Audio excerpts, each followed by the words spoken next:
नमस्कार साथियों, स्वागत है आप सभी का यूथ एजुकेशन पर। मैं हूं आपका साथी अर्जुन और आज के इस सेशन में हम जूनियर अकाउंटेंट की सीरीज को कंटिन्यू करेंगे। मित्रों, अभी तक हमने चैप्टर 5 तक पूरे कर लिए हैं, कंटिन्यू चैप्टर 1, 2, 3, 4, 5 और आज का सेशन पूरे चैप्टर 6 को लेकर के।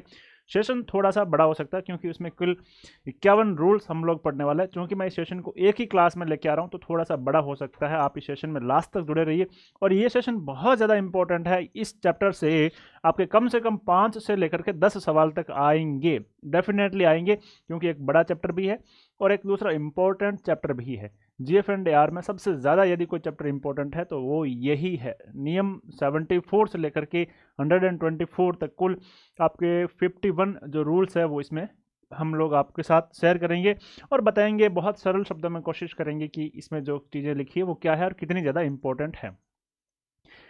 दूसरी बात, दिमाग को खुला रखना है।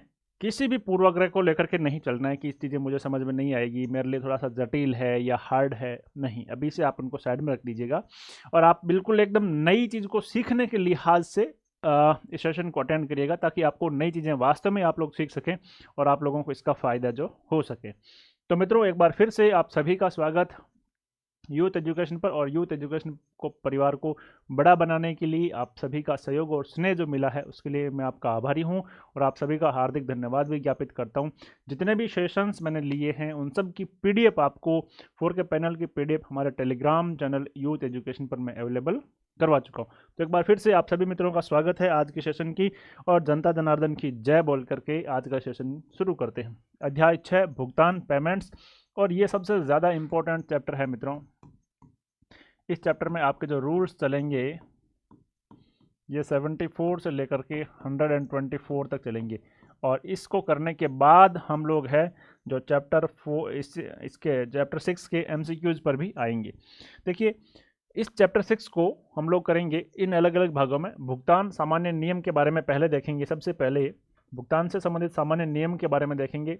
रूल 74 टू 89 तक आपको ये टेबल याद नहीं करनी है, ये तो इस चैप्टर के अलग अलग जो उप अध्याय है, उप भाग है, उनको लेकर के समझाया गया। यहाँ से कोई भी प्रश्न नहीं बनेगा, इस चैप्टर को समझने के लिहाज से ये लिया गया।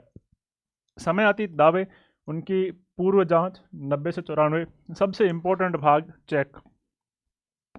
यहाँ से 2 से 3 प्रश्न आपके आएंगे 95 से 113। भुगतान की अन्य विधियाँ 114 से 116, जिसके अधिकांश नियम तो डिलीट हो चुके हैं। भुगतान के लिए वाउचर 117 से 123 और अधिक भुगतान की वसूलियाँ रिकवरी ऑफ पेमेंट्स 125 इसमें दिया गया। अब देखिए, आपको करना क्या है मित्रों, मैंने आप लोगों की सुविधा के लिए एक प्लेलिस्ट बना दी है। यहाँ पर आप यूथ एजुकेशन यूट्यूब चैनल पर जाएंगे आपके इस परिवार पर तो आपको एक प्लेलिस्ट मिलेगी। प्लेलिस्ट के ऑप्शन पर जाएंगे तो 2 प्लेलिस्ट मिलेगी, एक करंट अफेयर्स की, वो भी आपके सिलेबस में जाकर के देखिएगा, और एक जूनियर अकाउंटेंट की जहां मैं 15 से ज़्यादा वीडियो डाल चुका हूं। और आप यहां पर जाकर के इस तरह से देखोगे तो बहुत सारे वीडियो आपको हर चैप्टर के अनुसार मिलेंगे और हर चैप्टर में आपको पहले थ्योरी मिलेगी, फिर एमसीक्यूज मिलेंगी। इस तरह से लगभग मैं 15 से अधिक वीडियो डाल चुका हूँ और आपको इसके बाद पूरा का पूरा सिलेबस की वीडियो भी यहीं मिलने वाले हैं। और इन सब की 4 के पैनल की पीडीएफ मित्रों आपको आपके ही अपने टेलीग्राम चैनल यूथ एजुकेशन पर जाकर के ज्वाइन कर लेना है और इस तरह से वहां पर आपको पीडीएफ मिल जाएगी। जैसे ये करंट अफेयर्स वाली पीडीएफ जो थी, पिछला जो वीडियो था जिसमें 2023 का पूरा करंट अफेयर के 100 बेहतरीन प्रश्न मैंने आपको वहां पर करवाए थे, राजस्थान का करंट अफेयर था, उसकी पीडीएफ इस तरह से अवेलेबल हो जाएगी।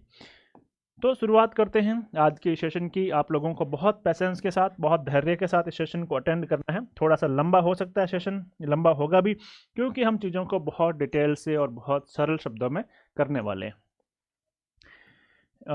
भुगतान सामान्य निर्देश 74 से शुरू हो रहा है। तो नियम 74, भुगतान में दावों का प्रस्तुत किया जाना, प्रेजेंटेशन ऑफ क्लेम्स।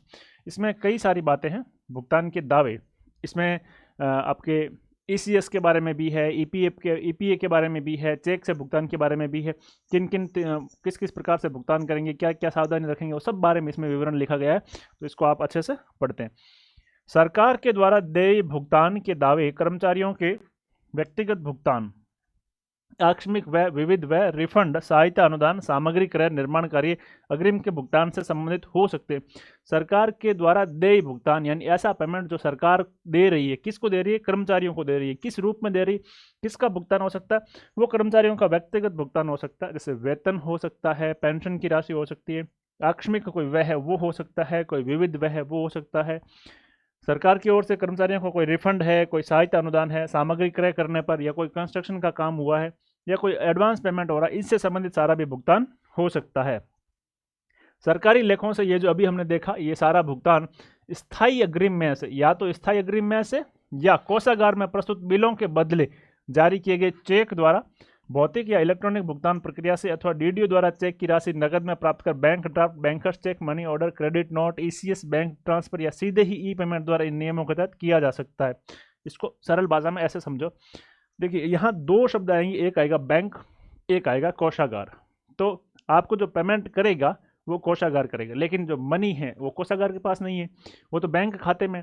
तो आप क्या करेंगे, अपना बिल प्रस्तुत करेंगे ट्रेजरी में, ट्रेजरी उस बिल के बदले चेक देगी इसको, बैंक को, और बैंक से आपके खाते में पैसे आएंगे। तो ये सर्किल रहेगा। मान लीजिएगा ये ए भुगतान है, ये अपना बिल बनाएगा, बिल बना करके किसको भेजेगा, ट्रेजरी को भेजेगा। अब ट्रेजरी के पास तो रुपए है नहीं, ट्रेजरी क्या करेगा, या तो उतने रुपए का जारी चेक कर देगा, या ईपीए कर देगा, या ईसीएस कर देगा। इन सब को हम आगे पढ़ेंगे। ये जारी करके किसको भेज देगा, बैंक को भेज देगा, और उसमें कहेगा कि बैंक मिस्टर जो बैंक खाता है, एक आप इतने रुपए का भुगतान है जो कर दीजिएगा। बस यही कह रहा है कि सभी सरकारी लेखों से ये भुगतान स्थायी अग्रिमों में से या कोषागार में प्रस्तुत बिलों के बदले जारी किए गए चेक द्वारा, भौतिक तो आजकल होता ही नहीं है, नगद भी नहीं होता है, बहुत कम होता है, इलेक्ट्रॉनिक भुगतान प्रक्रिया ही काम में ली जाती है, जिसे ईसीएस या ईपीए कहा जाता है, और इनके माध्यम से ही अधिकांश पेमेंट होता है। भौतिक या इलेक्ट्रॉनिक भुगतान प्रक्रिया से अथवा डीडीओ द्वारा चेक की राशि नगद में प्राप्त कर bank draft, bankers cheque, money orders, credit note, ECS, bank transfer, या सीधे ही ई पेमेंट द्वारा इन नियमों के तहत किया जा सकता है। अब कोषागार में बिलों को पारित करना, ट्रेजरी में बिल कैसे पारित होंगे इसके बारे में देखते हैं। आहरण एवं वितरण अधिकारी डीडीओ से भौतिक या इलेक्ट्रॉनिक स्वरूप में बिल प्राप्त होने पर, भौतिक स्वरूप में तो आजकल होते ही नहीं, इलेक्ट्रॉनिक स्वरूप में होते हैं, क्या होगा, बिल प्रोसेस शुरू कहाँ से होगा, डीडीओ की लॉगिन आईडी से।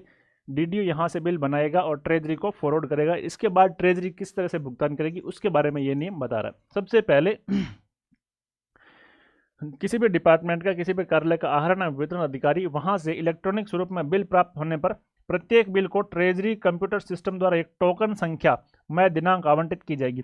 जैसे ही डीडीओ बिल बना करके ट्रेजरी फॉरवर्ड करेगा, ट्रेजरी उसको एक टोकन संख्या, टोकन नंबर, यानी कि इसको आप ऐसे कह दो बिल की एंट्री नंबर इसमें है, जो जारी करेगा कि इस दिनांक को ये बिल जो है हमारे ट्रेजरी में इन्वर्ड हुआ है। यहाँ तक आपको समझ में आ गया होगा क्या, दोबारा समझो।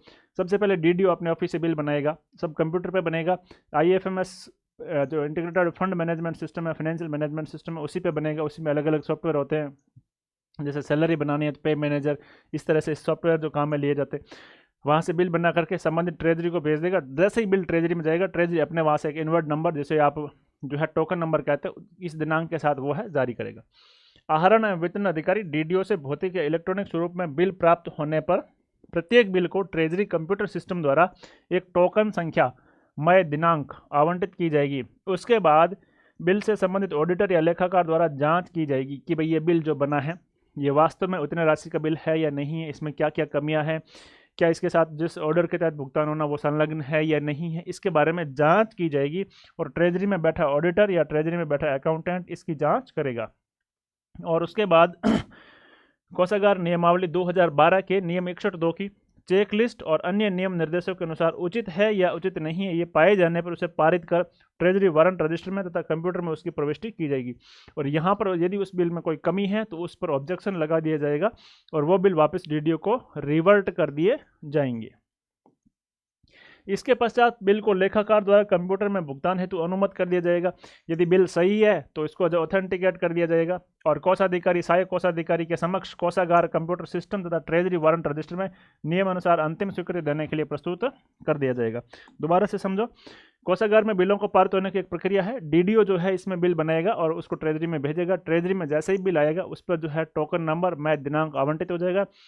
फिर उस बिल की संबंधित अधिकारी द्वारा, ऑडिटर द्वारा या जो ट्रेजरी में ये काम देखता है लेखाकार, उसके द्वारा जांच की जाएगी। सही पाए जाने पर उसे भुगतान हेतु आगे नियमानुसार अनुमत किया जाएगा। अब क्या होगा अगले प्रोसेस में, चेक जारी करना। अब जैसे ट्रेजरी के पास बिल आ गया डीडीओ का, अब डीडीओ या तो डीडीओ को ट्रेजरी चेक जारी कर देगी। जैसे मान लीजिएगा ए ऑफिस है, ये ए ऑफिस है, इस ए ऑफिस ने 1 लाख रुपए का बिल बना करके किसको भेजा, बी ट्रेजरी को भेजा, बी ट्रेजरी को भेजा। बी ट्रेजरी में ये बिल पास हो गया। अब पैसा कैसे आएंगे, तो चाहे तो बी ट्रेजरी चेक दे सकती है किसको, इस डीडीओ को, आपकी ये चेक इतने रुपए का ले लो और आप बैंक में जाओ और आप इसको सीधा ले लो, या फिर इसको बैंक को चेक जारी करेगी कि भाई इतने रुपए का चेक है, आप ये चेक लो और इसके खाते में ये पैसे जमा करवाओ। उससे संबंधित ये बात की गई है। या तो चेक जारी कर देगी या बिना चेक के ही ये सारी प्रक्रिया ईसीएस कर देगी, इलेक्ट्रॉनिक भुगतान कर देगी, या ईपीए कर देगी। इन दोनों में से एक कर देगी, जो भी है देखते हैं आगे। बिल पारित करने के पश्चात ट्रेजरी द्वारा बैंक को इलेक्ट्रॉनिक भुगतान पत्र, या याद रखना इलेक्ट्रॉनिक भुगतान पत्र, यहाँ से सवाल बन सकता है, इलेक्ट्रॉनिक पेमेंट एडवाइस भेजा जाएगा ताकि लाभान्वित के बैंक खाते में राशि जमा कर दी जाए, या कोषागार द्वारा उसके बदले चेक जारी किया जाएगा। भुगतान के लिए पारित बिलों को कोषागार में ही रखा जाएगा। ऐसे समझो, बिल गया आपका ट्रेजरी, अब वो ट्रेजरी आपको उतने पैसे देगी, लेकिन पैसे ट्रेजरी के पास है नहीं, इसलिए ट्रेजरी को बैंक की हेल्प लेनी पड़ेगी। या तो वो उतने रुपए का बैंक को चेक दे ताकि बैंक आपके खाते में पैसे डाल दे, या फिर वो ईपीए कर दे उत्तर राशि का ईपीए होता ही आपके खाते में उतने रुपए है जो आ जाएंगे। और जो बिल है ये बिल बैंक को नहीं भेजा जाएगा, बिल मूलतः ट्रेजरी में रहेगा। अंतिम पेमेंट करने वाला व्यक्ति ट्रेजरी ही है, कोषागार ही है। पेमेंट बैंक के थ्रू हो रहा है, बैंक कर नहीं रहा है, बैंक के माध्यम से करवाया जा रहा है, लेकिन बैंक पैसा ट्रेजरी के बिहाफ पे ही दे रही है। ट्रेजरी बैंक के माध्यम से खाते में पैसा डलवा रही है, तो पेमेंट ट्रेजरी के माध्यम से हो रहा है, बैंक सिर्फ पेमेंट करने वाला एक गेटवे है। चेक की परिभाषा, चेक क्या होता है, चेक वह माध्यम या विलेख है जो राजकीय राशि के लेन देन के लिए अधिकृत बैंक को लिखा जाकर प्राधिकृत हस्ताक्षरकर्ता द्वारा हस्ताक्षरित किया जाता है एवं बैंक को इसके द्वारा निर्धारित राशि का भुगतान प्राप्तकर्ता या उसके प्राधिकृत व्यक्ति को किए जाने हेतु निर्देशित किया जाता है। नॉर्मली तो आप चेक से समझते ही हो कि चेक क्या होता है। यहाँ जो चेक की बात की गई है वो आपके चेक ट्रेजरी जितनी राशि का बिल बैंक को फॉरवर्ड करेगी, वो जो चेक है वो इंस्ट्रूमेंट को लेकर के बात की गई है। चेक वह माध्यम या इंस्ट्रूमेंट या विलेख है जो राजकीय राशि के लेन देन के लिए अधिकृत है। ये जो ट्रेजरी से इस डीडीओ को जो पैसे जाने वाले हैं गवर्नमेंट के, ये इस बैंक के थ्रू जाएंगे, तो ट्रेजरी डायरेक्ट इस बैंक को चेक दे देगी और चेक के माध्यम से ये माना जाएगा कि इतने रुपए की ही राशि है। तो चेक ही वो इंस्ट्रूमेंट है जो राजकीय राशि के लेन देन के लिए अधिकृत बैंक को लिखा जा करके प्राधिकृत हस्ताक्षरकर्ता द्वारा हस्ताक्षरित किया जाता है एवं बैंक को इसके द्वारा निर्धारित राशि का भुगतान प्राप्तकर्ता या उसके प्राधिकृत व्यक्ति को किए जाने हेतु निर्देशित किया जाता है। यानी चेक के माध्यम से ट्रेजरी बैंक को ये कहती है कि आप 1 लाख रुपए का जितना भी चेक हो, जितना भी बिल है उतने राशि का ही चेक है, मिस्टर इस डीडीओ को या इस डीडीओ के किसी प्राधिकृत अधिकारी को आप इसका जो है भुगतान कर दीजिएगा। तो ये जो इंस्ट्रूमेंट है ये चेक कहलाता है। अब इलेक्ट्रॉनिक भुगतान पत्र, इलेक्ट्रॉनिक पेमेंट एडवाइस, इसकी परिभाषा क्या है। इलेक्ट्रॉनिक भुगतान पत्र डिजिटल हस्ताक्षर युक्त वह माध्यम है, ये आपके एग्जाम में पूछा जा सकता है, ये ध्यान रखना, ये पूछा जा सकता है क्योंकि आपने ईपीएस से आपका काम कभी पड़ता नहीं। चेक तो आपने देखे होंगे, चेक के बारे में आप जानते होंगे, लेकिन चेक की जगह इलेक्ट्रॉनिक प्रोसेस यूज कर लिया जाता है तो वो ईपीए बन जाता है।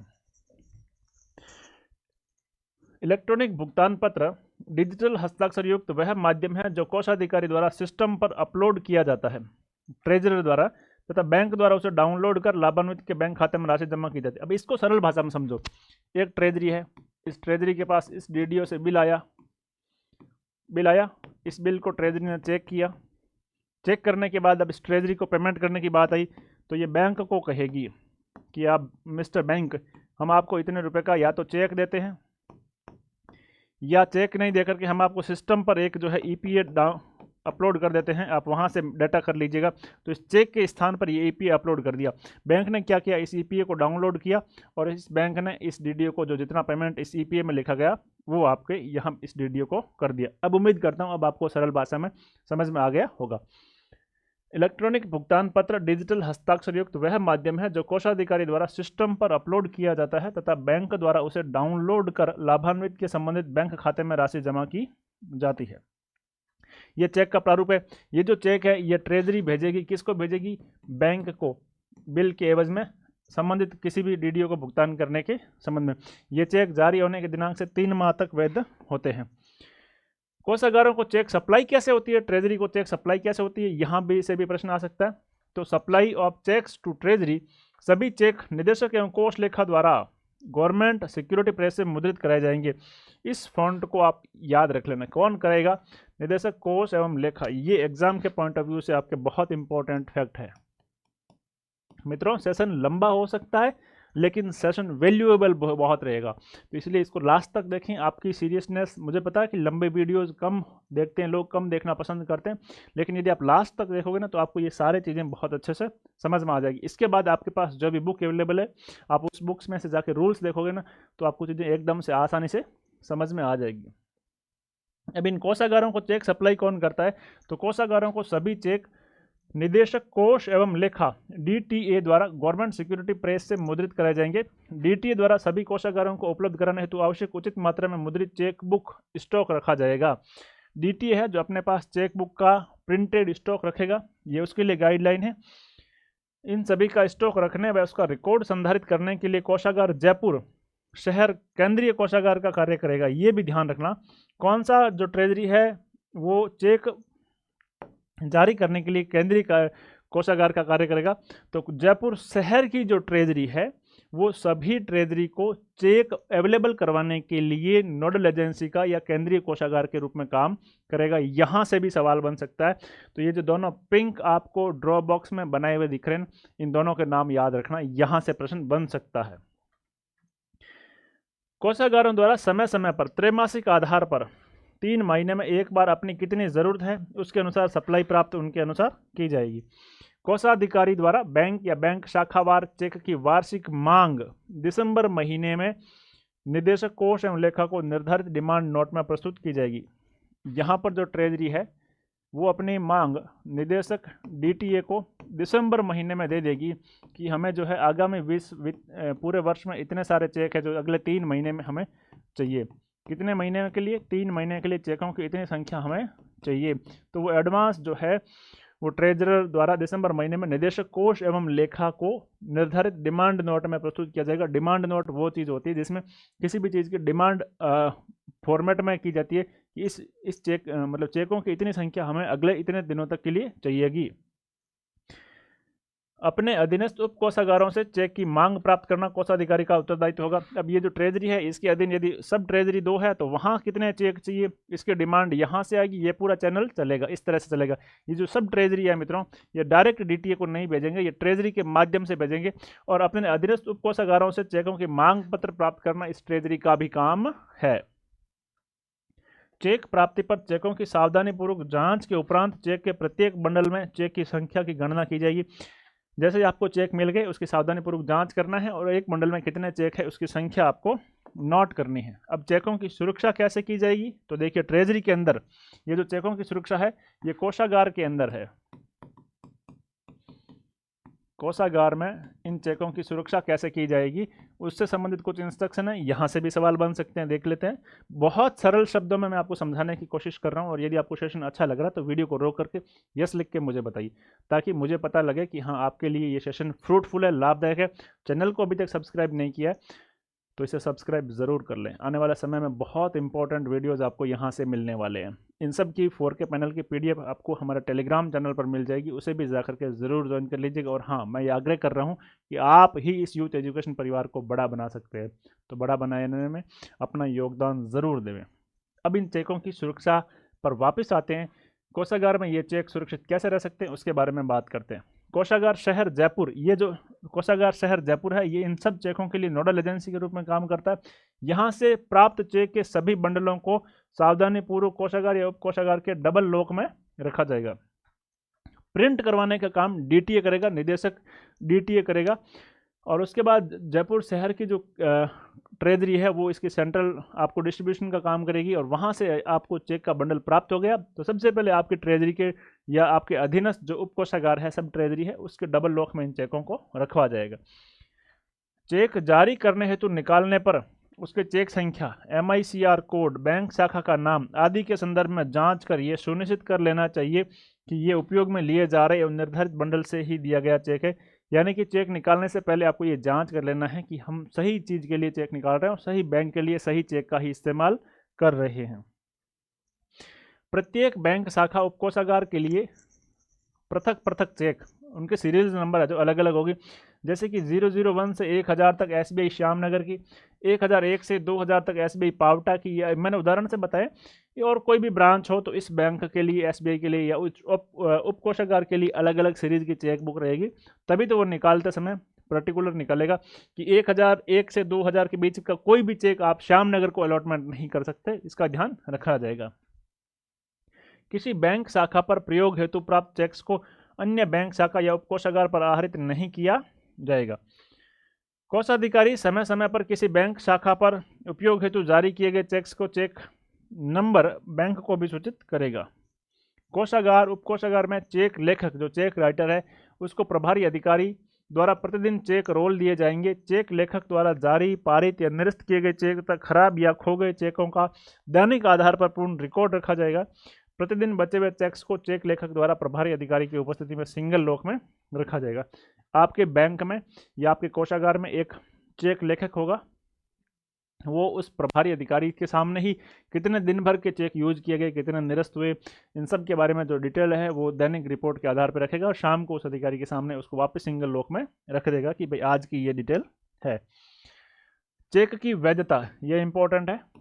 कोषागार द्वारा जारी किया गया कोई भी चेक कितना वैलिड रहेगा, तो जारी किए जाने की तिथि से 3 माह तक, कितनी तिथि तक वैलिड रहता है, जैसे ही चेक पर जो डेट लगाई गई है उस डेट से 3 माह तक वैलिड रहता है। लेकिन एक चीज़ और है, यदि वो उस वित्तीय वर्ष के 31 मार्च तक से पहले है तो 31 मार्च तक वैलिड रहता है। इन दोनों में से जो पहले हो वैसे हो जाएगा। उदाहरण के लिए समझा देता हूँ, जैसे किसी चेक पर 1 अक्टूबर 2023 लिखा है, तो अक्टूबर, नवंबर, दिसंबर, यानी वो चेक आपके 31 दिसंबर 2023 तक वो जो चेक है वैलिड रहेगा, वैध रहेगा।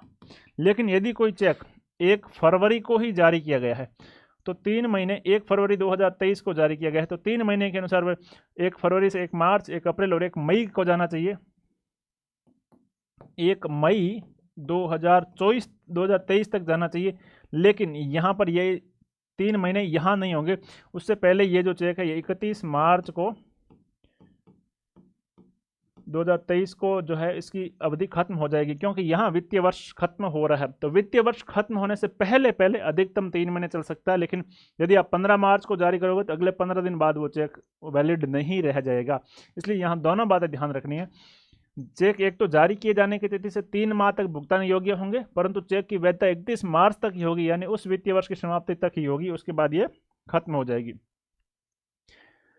चेक लेखन में सामान्य सावधानियां क्या क्या रखनी है। सभी चेक्स में भुगतान योग्य राशि से कुछ अधिक राशि को निर्धारित स्थान पर शब्दों में उदाहरण के अनुसार लिखा जाएगा। जैसे मान लो आपको 20 रुपये की राशि भुगतान करना है, वैसे तो 100 रुपये से कम के लिए चेक जारी ही नहीं किए जाएंगे, तो आप कह देते हो कि 1000 रुपये की राशि का चेक जारी करना है तो उस पर लिखा जाएगा 1010 रुपये से अधिक नहीं, या 1010 से कम, ये लिखा जाएगा। कुछ राशि है जो एक्स्ट्रा लिखी जाएगी यहाँ पर। ये काम कोषागार का है, आपके लिए नहीं। आप जो चेक यूज कर रहे हैं उसमें तो आप एग्जैक्ट राशि यूज करना। कोषागार जो बैंक को भुगतान कर रहा है उसमें कुछ राशि अधिक लिखी जाती है। सभी चेक्स में भुगतान योग्य राशि से कुछ अधिक राशि को निर्धारित स्थान पर शब्दों में उदाहरण के अनुसार लिखा जाएगा। जैसे उदाहरण ₹20 के चेक को 30 रुपये से कम लिखा जाएगा। राशि को GF&AR के नियम गुणिया से 3 के अनुसार लिखा जाएगा। संक्षिप्त रूप में जैसे 1100, ये जो 1100 का यदि कोई चेक जारी कर रहे हो तो आप इसको 1100 नहीं लिखोगे, इसको क्या लिखोगे, इसको 1100 लिखा जाएगा। 1100 ऐसे लिखना है, 1100 नहीं लिखना है। चेक्स में सभी सुधार, करेक्शन, परिवर्तन आदि जारी करने वाले प्राधिकारी के हस्ताक्षर द्वारा प्रमाणित होने चाहिए। यदि कोई चेक में करेक्शन है तो वहां पर चेक जारी करने वाला जो अथॉरिटी है उसके इनिशियल होने चाहिए। डीडीओ द्वारा प्रस्तुत एक बिल पर कोषागार द्वारा एक चेक जारी किया जाएगा। डीडीओ ने यदि कोई एक बिल प्रस्तुत किया है तो उसके लिए एक चेक होगा। डीडीओ ने कोई दूसरा बिल चेक दिया है तो उसके लिए दूसरा बिल जारी, दूसरे बिल के लिए दूसरा चेक जारी होगा। अगर एक ही डीडीओ ने 2 बिल दिए हैं, दोनों बिल अलग अलग है, तो 2 चेक भी अलग अलग होंगे, क्योंकि बिलों के टीवी नंबर भी अलग अलग है, बिलों के रेफरेंस नंबर भी अलग अलग। ये गांठ बांध लो कि एक बिल के लिए एक चेक होगा, भले ही डीडीओ सेम हो। डीडीओ द्वारा प्रस्तुत एक बिल पर कोषागार द्वारा एक चेक जारी किया जाएगा। चेक पर डीडीओ की कोड संख्या एवं पदनाम अंकित होगा। जो डीडीओ कोड होगा और किस डेजिग्नेशन पे है वो भी इस पर लिखा जाएगा। कोषागार कंप्यूटर सिस्टम द्वारा चेक पर टोकन संख्या बिल संख्या, दिनांक, ऑडिटर संख्या, वारंट संख्या और चेक संख्या मुद्रित की जाएगी। अब थर्ड पार्टी को भुगतान, ये तो हम देख रहे थे डायरेक्ट भुगतान करना कि सीधा ही मिस्टर डीडीओ से आया, ट्रेजरी में बिल आया, ट्रेजरी ने बिल की जांच की और उसको बैंक को फॉरवर्ड कर दिया, तो बैंक उस मिस्टर डीडीओ को सीधा कर देगा। अब मिस्टर डीडीओ अपने भी यहाँ पर भी अपने बिहाफ पे किसी और व्यक्ति को भुगतान करना चाह रहा, तो उसका क्या प्रोसेस है वो हम देख लेते हैं। यदि डीडीओ द्वारा निर्धारित प्रपत्र G106, इसको इंपॉर्टेंट रखना, यदि डीडीओ द्वारा, मैं आपको सारे जी एक अलग ही क्लास में करवा चुका हूं, अभी तक आपने नहीं देखा तो जाकर के ज़रूर देखिएगा। 2 क्लास है जीए की जिसमें सारे जीए पुराने और नए सारे नियमों के साथ अपडेट है, प्लेलिस्ट में वो क्लास पढ़िए, जाकर के देखना, आपके लिए बहुत इंपॉर्टेंट क्लास है। यदि डीडीओ द्वारा निर्धारित प्रपत्र G106 में भुगतान प्राप्त करता है तृतीय पक्ष के बैंक खाते का पूर्ण विवरण देते हुए कोषागार को सूचित किया जाए, तो कोषाधिकारी द्वारा तृतीय पक्ष के बैंक खाते में ईसीएस नेफ्ट के माध्यम से इलेक्ट्रॉनिक भुगतान कर दिया जाएगा तथा तृतीय पक्ष के नाम पर चेक जारी किया जाएगा। इसको ऐसे समझो, ये मिस्टर ए है, ये डीडीओ है, इस डीडीओ में मिस्टर बी व्यक्ति ने काम किया है और इस काम के बदले इसको जो भुगतान करना है, तो मिस्टर ए क्या करेगा, जो बिल बनाएगा ना, वो बिल अपने ऑफिस में नहीं लेकर के मिस्टर डीडीओ के, मिस्टर बी के बैंक खाते में करवाना चाहेगा। तो जो बिल बनेगा, जो बिल ये ट्रेजरी को भेजेगा ना, उसमें ये रेफरेंस कहेगा कि बी व्यक्ति का अमुक ये खाता है, इस अकाउंट में आप जो है वो बिल बना दीजिएगा। ट्रेजरी क्या करेगा, ट्रेजरी बैंक को भेजेगा ना, तो इस ए रेफरेंस के आधार पे इस बी व्यक्ति के खाते में ईसीएस कर देगा। यानी जो ट्रेजरी बैंक को चेक जारी करेगा वो डीडीओ के नाम से नहीं करके थर्ड पार्टी के नाम से करेगा, जिसका मेंशन डीडीओ ने अपने बिल में किया है। दोबारा से समझो, यदि डीडीओ द्वारा निर्धारित प्रपत्र G106 में भुगतान प्राप्त करता है तृतीय पक्ष के बैंक खाते का पूर्ण विवरण देते हुए कोषागार को सूचित किया जाए, तो कोषाधिकारी द्वारा तृतीय पक्ष के बैंक खाते में ईसीएस या नेफ्ट के माध्यम से इलेक्ट्रॉनिक भुगतान कर दिया जाएगा या तृतीय पक्ष के नाम पर चेक जारी किया जा सकेगा।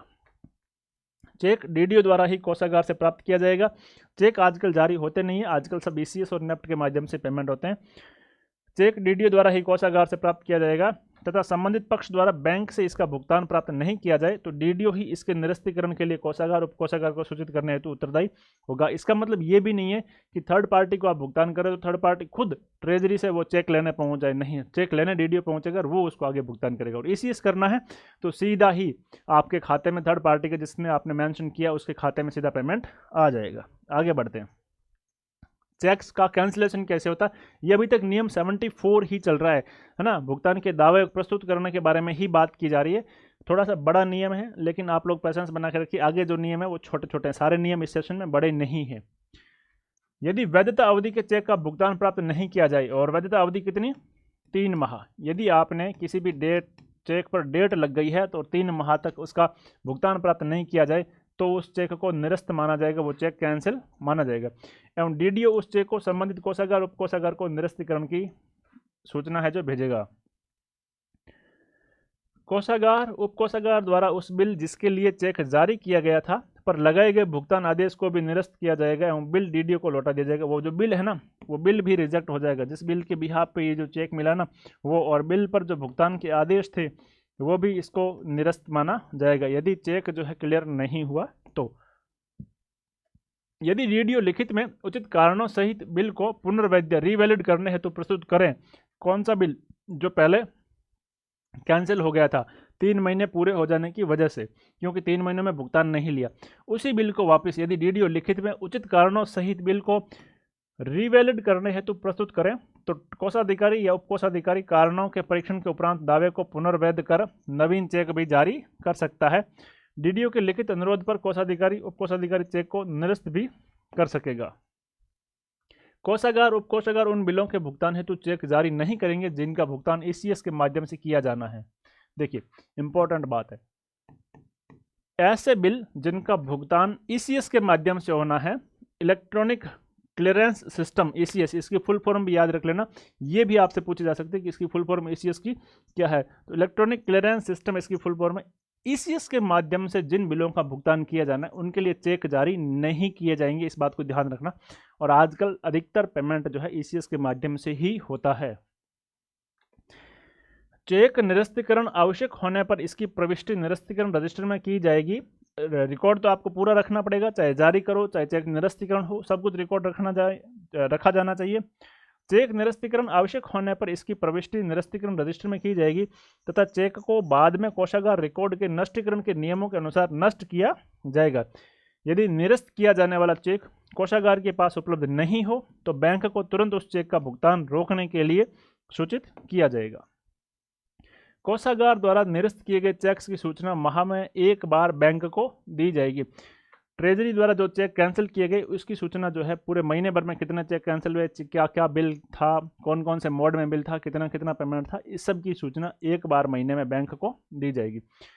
निरस्त किए गए चेक्स के रिकॉर्ड की प्रविष्टि TY3 और TY4 रजिस्टर में की जाएगी और ये जो रजिस्टर है ये कहाँ मेंशन किए जाएंगे, ये कोषागार में या उप कोषागार में मेंशन किए जाएंगे, ये भी बात ध्यान रखना। तो जो चेक कैंसिल हुए हैं उनके रिकॉर्ड की जो एंट्री है TY3 और TY4 इन दोनों रजिस्टर में की जाएगी। कोषागार में सभी जारी किए गए चेक्स, भुगतान किए जा चुके चेक्स, भुगतान प्राप्त नहीं किए गए चेक्स और निरस्त या खराब हो चुके चेक्स का पूर्ण अभिलेख निर्धारित प्रपत्र में रखा जाएगा, पूरा रिकॉर्ड है जो रखा जाएगा। अब ये तो था अभी तक आपके चेक के माध्यम से भुगतान। अब नियम 74 का दूसरा पार्ट कह रहा है ECS के माध्यम से भुगतान। चेक के बारे में सारी जानकारी हमने देखी, आगे भी देखेंगे कि चेक का क्या होता है। ECS इलेक्ट्रॉनिक क्लियरेंस सिस्टम के माध्यम से वेतन का भुगतान किया जा सकता है। जो कर्मचारी ECS के माध्यम से वेतन प्राप्त करना चाहते हैं उन्हें इस संबंध में बैंक शाखा से प्रमाणित अपना सहमति पत्र DDO को प्रस्तुत करना होगा। यानी कि आप यदि कोई सरकारी कर्मचारी है वो अपना वेतन ECS के माध्यम से चाहता है, वैसे आजकल कंपलसरी भी है कि वेतन ECS के माध्यम से ही होगा, उसको अपने बैंक में जाना जहाँ उसका खाता है और वहाँ से ये प्रमाणित करवाना कि मैं अपना वेतन ECS के माध्यम से लेना चाहता हूँ और वो प्रमाण पत्र ला करके DDO को देना होता है। ये आपकी पहले सैलरी में वैसे ही साथ में हो जाता है। कर्मचारियों के लिए एक ही बैंक में खाते खोलना जरूरी नहीं, आपका कहीं पर भी खाता हो सकता है। सेविंग अकाउंट शहर की किसी भी बैंक शाखा में हो सकता है, किसी भी ब्रांच में हो सकता है। DDO कर्मचारियों, अच्छा राजस्थान सरकार के संबंध में बात कर लें तो राजस्थान सरकार के कर्मचारियों के अधिकांश खाते पहले SBBJ में थे, state bank of Bikaner and Jaipur. चूंकि उस बैंक का मर्ज जो है उस बैंक का विलय है SBI में हो गए, इसलिए अधिकांश कर्मचारियों के खाते SBI में। आपका कोई ज़रूरी नहीं है कि आपको खाते SBI में ही रखना, आप किसी और सरकारी बैंक में, किसी और प्राइवेट बैंक में भी रख सकते हैं। DDO कर्मचारियों के सहमति पत्र एकत्र कर प्रायोजक बैंक को प्रस्तुत करेगा। DDO कर्मचारियों का डेटाबेस भी ECS के लिए कोषागार एवं बैंक को उपलब्ध कराएगा। ये नॉर्मल और रूटीन प्रोसेस है। प्रायोजक बैंक वह बैंक होगी जो राजकीय लेन देन हेतु अधिकृत है एवं जहां से भुगतान आहरण हेतु DDO को कोषागार द्वारा अधिकृत किया गया हो। DDO द्वारा वेतन बिल की सॉफ्ट कॉपी अर्थात CD में प्रत्येक माह की 20 तारीख से पूर्व कोषागार, आजकल तो ये जो पे मैनेजर पर सैलरी बनने वाले ECS का काम है ना, ये ऑटो अप्रूवल हो जाता है, आपको 15 तारीख से पहले उसमें एडिट करना होता है, अदरवाइज वो सीधा ही ट्रेजरी के लिए फॉरवर्ड हो जाता है। DDO द्वारा वेतन बिल की सॉफ्ट कॉपी अर्थात CD आदि में प्रत्येक माह की 20 तारीख से पूर्व कोषागार को प्रस्तुत की जाएगी। कोषागार DDO को हार्ड कॉपी मुद्रित उपलब्ध कराएगा एवं DDO उसे भुगतान हेतु कोषागार को प्रेषित करेगा। कोषाधिकारी उप कोषाधिकारी द्वारा बैंक एवं DDO को हार्ड कॉपी में जारी किए जाने वाले भुगतान प्राधिकार पत्र, इसमें DDO code, budget head, bill संख्या, दिनांक, ऑडिटर संख्या, वारंट संख्या, बिल की सकल एवं शुद्ध राशि, ये सब चीज़ें अंकित होगी। ये आजकल कंप्यूटर में आपके जो पे मैनेजर की ID, लॉगिन ID और पासवर्ड डालने के बाद आप बिल जनरेट करते हो, सब कुछ ऑटोमेटिक होती है। आजकल ऑटो अपडेट भी होने लगा है, तो इन सबको आपको याद रखने की आवश्यकता नहीं है। ये ECS का प्रोसेस है और वैसे भी ये जॉब लगने के बाद का प्रोसेस है। अभी आपको प्रश्नों में इस तरह का कॉम्प्लिकेशन नहीं मिलेगा, बहुत सरल भाषा में आपको समझा रहा हूँ। कोषागार से बैंक को भेजी गई, ट्रेजरी से बैंक को भेजी गई भुगतान पत्र की हार्ड कॉपी बैंक द्वारा कोषागार को प्रतिदिन भेजे जाने वाले बैंक स्क्रॉल, दैनिक विवरण व बैंक के दैनिक विवरण के आधार पर कोषागार दैनिक लेखा तैयार करेगा। ECS इलेक्ट्रॉनिक क्लियरेंस सिस्टम के माध्यम से भुगतान किए जाने वाले वेतन बिलों को कोषागार में माह के अंतिम कार्य दिवस से अगले 10 दिन पूर्व प्रस्तुत किया जाएगा। यानी कि 20 से 30 तारीख तक आपके बिल जो है ट्रेजरी फॉरवर्ड हो जाने चाहिए। अब है EPA इलेक्ट्रॉनिक भुगतान पत्र, इलेक्ट्रॉनिक पेमेंट एडवाइस के माध्यम से भुगतान। पहला हमने भुगतान देखा चेक के माध्यम से, उसके बारे में सारी जानकारी देखी, फिर देखा ECS के माध्यम से, अब हम देख रहे हैं EPA के माध्यम से। ये नियम 74 का तीसरा भुगतान का टाइप है। बिल को पारित करते समय कोषाधिकारी उप कोषाधिकारी द्वारा ECS या नेफ्ट को भुगतान विकल्प के रूप में चुना जाएगा। कंप्यूटर पर जो विकल्प आएंगे उनमें से आप में से इसको एक में से दोनों में से एक सेलेक्ट करना है। कोषाधिकारी सॉफ्ट फाइल बनाकर उसके साथ डिजिटल हस्ताक्षर संलग्न करेगा। कोषाधिकारी के डिजिटल हस्ताक्षरों के बाद ये फाइल भुगतान के लिए बैंक को उपलब्ध होगी। ईसीएस और ईपीए में ये फर्क है। ईपीए में कोषाधिकारी है वो अपने डिजिटल हस्ताक्षर युक्त बिल बना करके बैंक को भेजता है। ईसीएस में केवल और केवल जो है ईसीएस का फॉर्मेट ही भेजता है। बैंक इस फाइल को डाउनलोड कर उसकी जांच करेगा और संबंधित कर्मचारी या थर्ड पार्टी या सर्विस प्रोवाइडर के बैंक खाते में राशि जमा करेगा। इसके पश्चात बैंक द्वारा इस फाइल की स्थिति सिस्टम पर अपलोड कर दी जाएगी। यह और ज़्यादा तेज अच्छा मामला है। बैंक द्वारा जांच के उपरांत यह पाया जाए कि फाइल करप्ट हो तो बैंक द्वारा उसे अस्वीकार कर दिया जाएगा। सभी अस्वीकृत फाइल संबंधित कोषाधिकारी को सिस्टम पर अस्वीकृति के कारण सहित दिखाई जाएगी कि ये इस वजह से इस फाइल को रिजेक्ट किया गया। कोषाधिकारी अस्वीकृत फाइलों को डिलीट कर देता तथा अस्वीकृति के कारणों को दूर कर बिंदु संख्या 2 के अनुसार एक नई फाइल बनाएगा।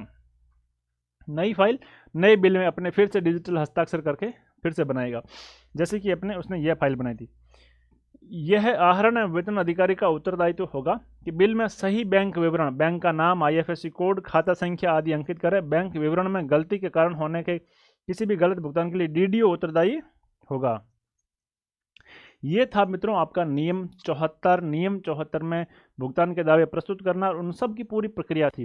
किस तरह से डीडीओ से बिल ट्रेजरी आएगा, ट्रेजरी उसके बदले बिल की पहले डीडीओ से बिल आते ही उसको जो है टोकन नंबर देगा, उसके एंट्री करेगा, फिर उसकी जांच करेगा, फिर उस बिल के एवज में बैंक को भुगतान के लिए कहेगा। भुगतान के लिए या तो खुद चेक देगा या ईसीएस के माध्यम से भुगतान करेगा या ईपीए के माध्यम से भुगतान को कहेगा। तो ये सारा नियम 74 हमने अभी देखा। थोड़ा सा बड़ा नियम है लेकिन यहाँ से प्रश्न बनने की पूरी संभावना है। तो अब हम आगे बढ़ते हैं नियम 75 की ओर। नियम 75 में बिल की परिभाषा दे रखी है। सीधा सीधा प्रश्न ऐसा बन सकता है कि बिल क्या है। पिछली बार ये प्रश्न आया हुआ था, बिल क्या होता है, या बिल की परिभाषा दे करके कह दिया कि ये जो परिभाषा दे रखी इसको क्या कहा जाता है, उसमें उसको बिल कहा जाता था। इस तरह से भी पूछा जा सकता है।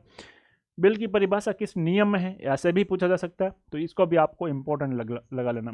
पिछली बार जो प्रश्न आया था वो इस तरह था कि सरकार के विरुद्ध दावों का वह विवरण जिसमें सकल या मदवार दावे की राशि एवं प्रकृति का विवरण दिया जाता है उसे कहा जाता है। उसे सामान्यतः बिल कहा जाता है।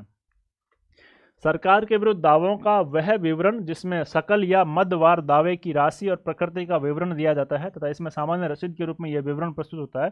जैसे कोई कर्मचारी सरकार के लिए काम कर रहा है तो सरकार उसके बदले उसको भुगतान कर रही, तो उस भुगतान के विरुद्ध सरकार के विरुद्ध वो दावा कर रहा है कि 1 महीने मैंने काम किया है, इस 1 महीने मेरा जो वेतन है वो इस तरह से बनाओ। तो वो जो बनाने के प्रोसेस है उस प्रोसेस में जो सबसे पहले दावा किया जाएगा वो बिल के रूप में किया जाएगा।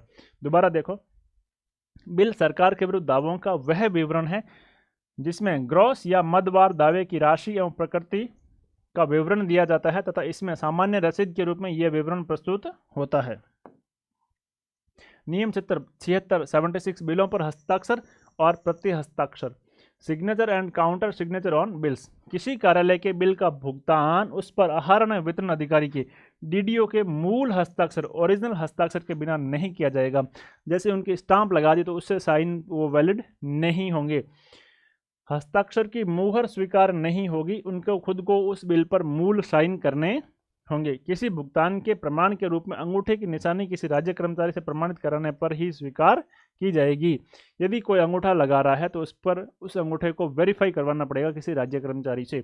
दोबारा देखो, किसी कार्यालय के बिल का भुगतान उस पर आहरण एवं वितरण अधिकारी डीडीओ के मूल हस्ताक्षर के बिना नहीं किया जाएगा। डीडीओ के हस्ताक्षर की मुहर स्वीकार नहीं होगी। किसी भुगतान के प्रमाण के रूप में अंगूठे की निशानी वेरीफाई होनी चाहिए किससे, किसी राज्य सरकारी कर्मचारी से। जिन बिलों पर प्रति हस्ताक्षर कराना आवश्यक होता है उन्हें प्रति हस्ताक्षर के बिना कोषागार में प्रस्तुत नहीं किया जाना चाहिए। प्रति हस्ताक्षर कैसे, जैसे डीडीओ के नीचे भी कई बार सब डीडीओ होता है, तो सब डीडीओ से जो बिल आए वो डीडीओ को फॉरवर्ड होंगे, तो उस सब डीडीओ वाले बिल पर डीडीओ के काउंटर साइन करवा के फिर उसको ट्रेजरी भेजा जाना जरूरी है। नमूने के हस्ताक्षर, स्पाइसमैन सिग्नेचर। कार्यालय अध्यक्ष, आहरण वेतन अधिकारी, प्रादेशिक अधिकारी या विभाग अध्यक्ष या अन्य कोई प्राधिकारी जो कोषागार से राशि आहरित करने के लिए अधिकृत है, जो ट्रेजरी से राशि निकालने के लिए ऑथोराइज्ड है, वो कौन कौन हो सकता है?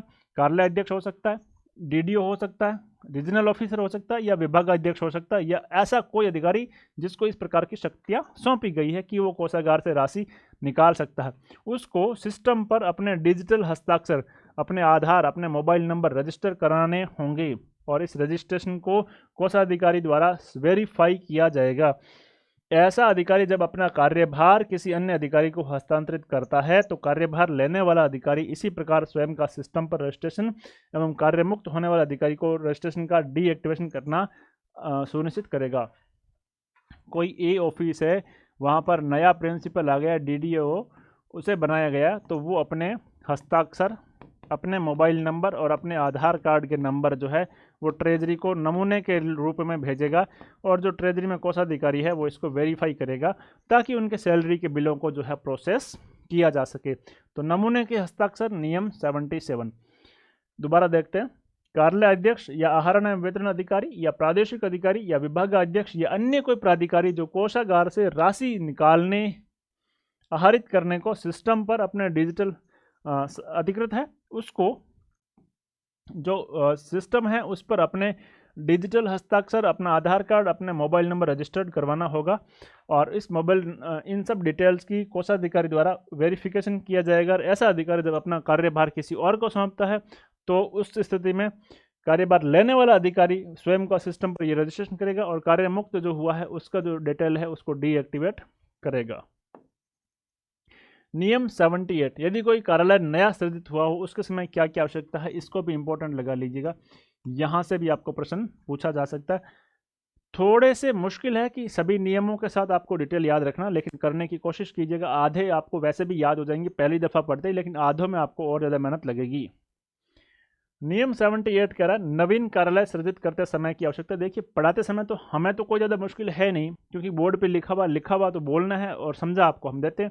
लेकिन आपके लिए मुश्किल ये है कि आपको उन नियमों को याद रखना है। अभी 76 के बारे में पूछा जाए तो मुश्किल हमारे लिए भी होगी। इसीलिए आपको इन नियमों को याद रखने के लिए मैं हमेशा से कहता हूँ छोटे छोटे पैकेट में बांटिए, 3 से 5 नियमों को एक साथ रखिए, उनको याद रख लीजिएगा। जैसे 74, 75, 76, 77 एक साथ याद रखा जा सकता है।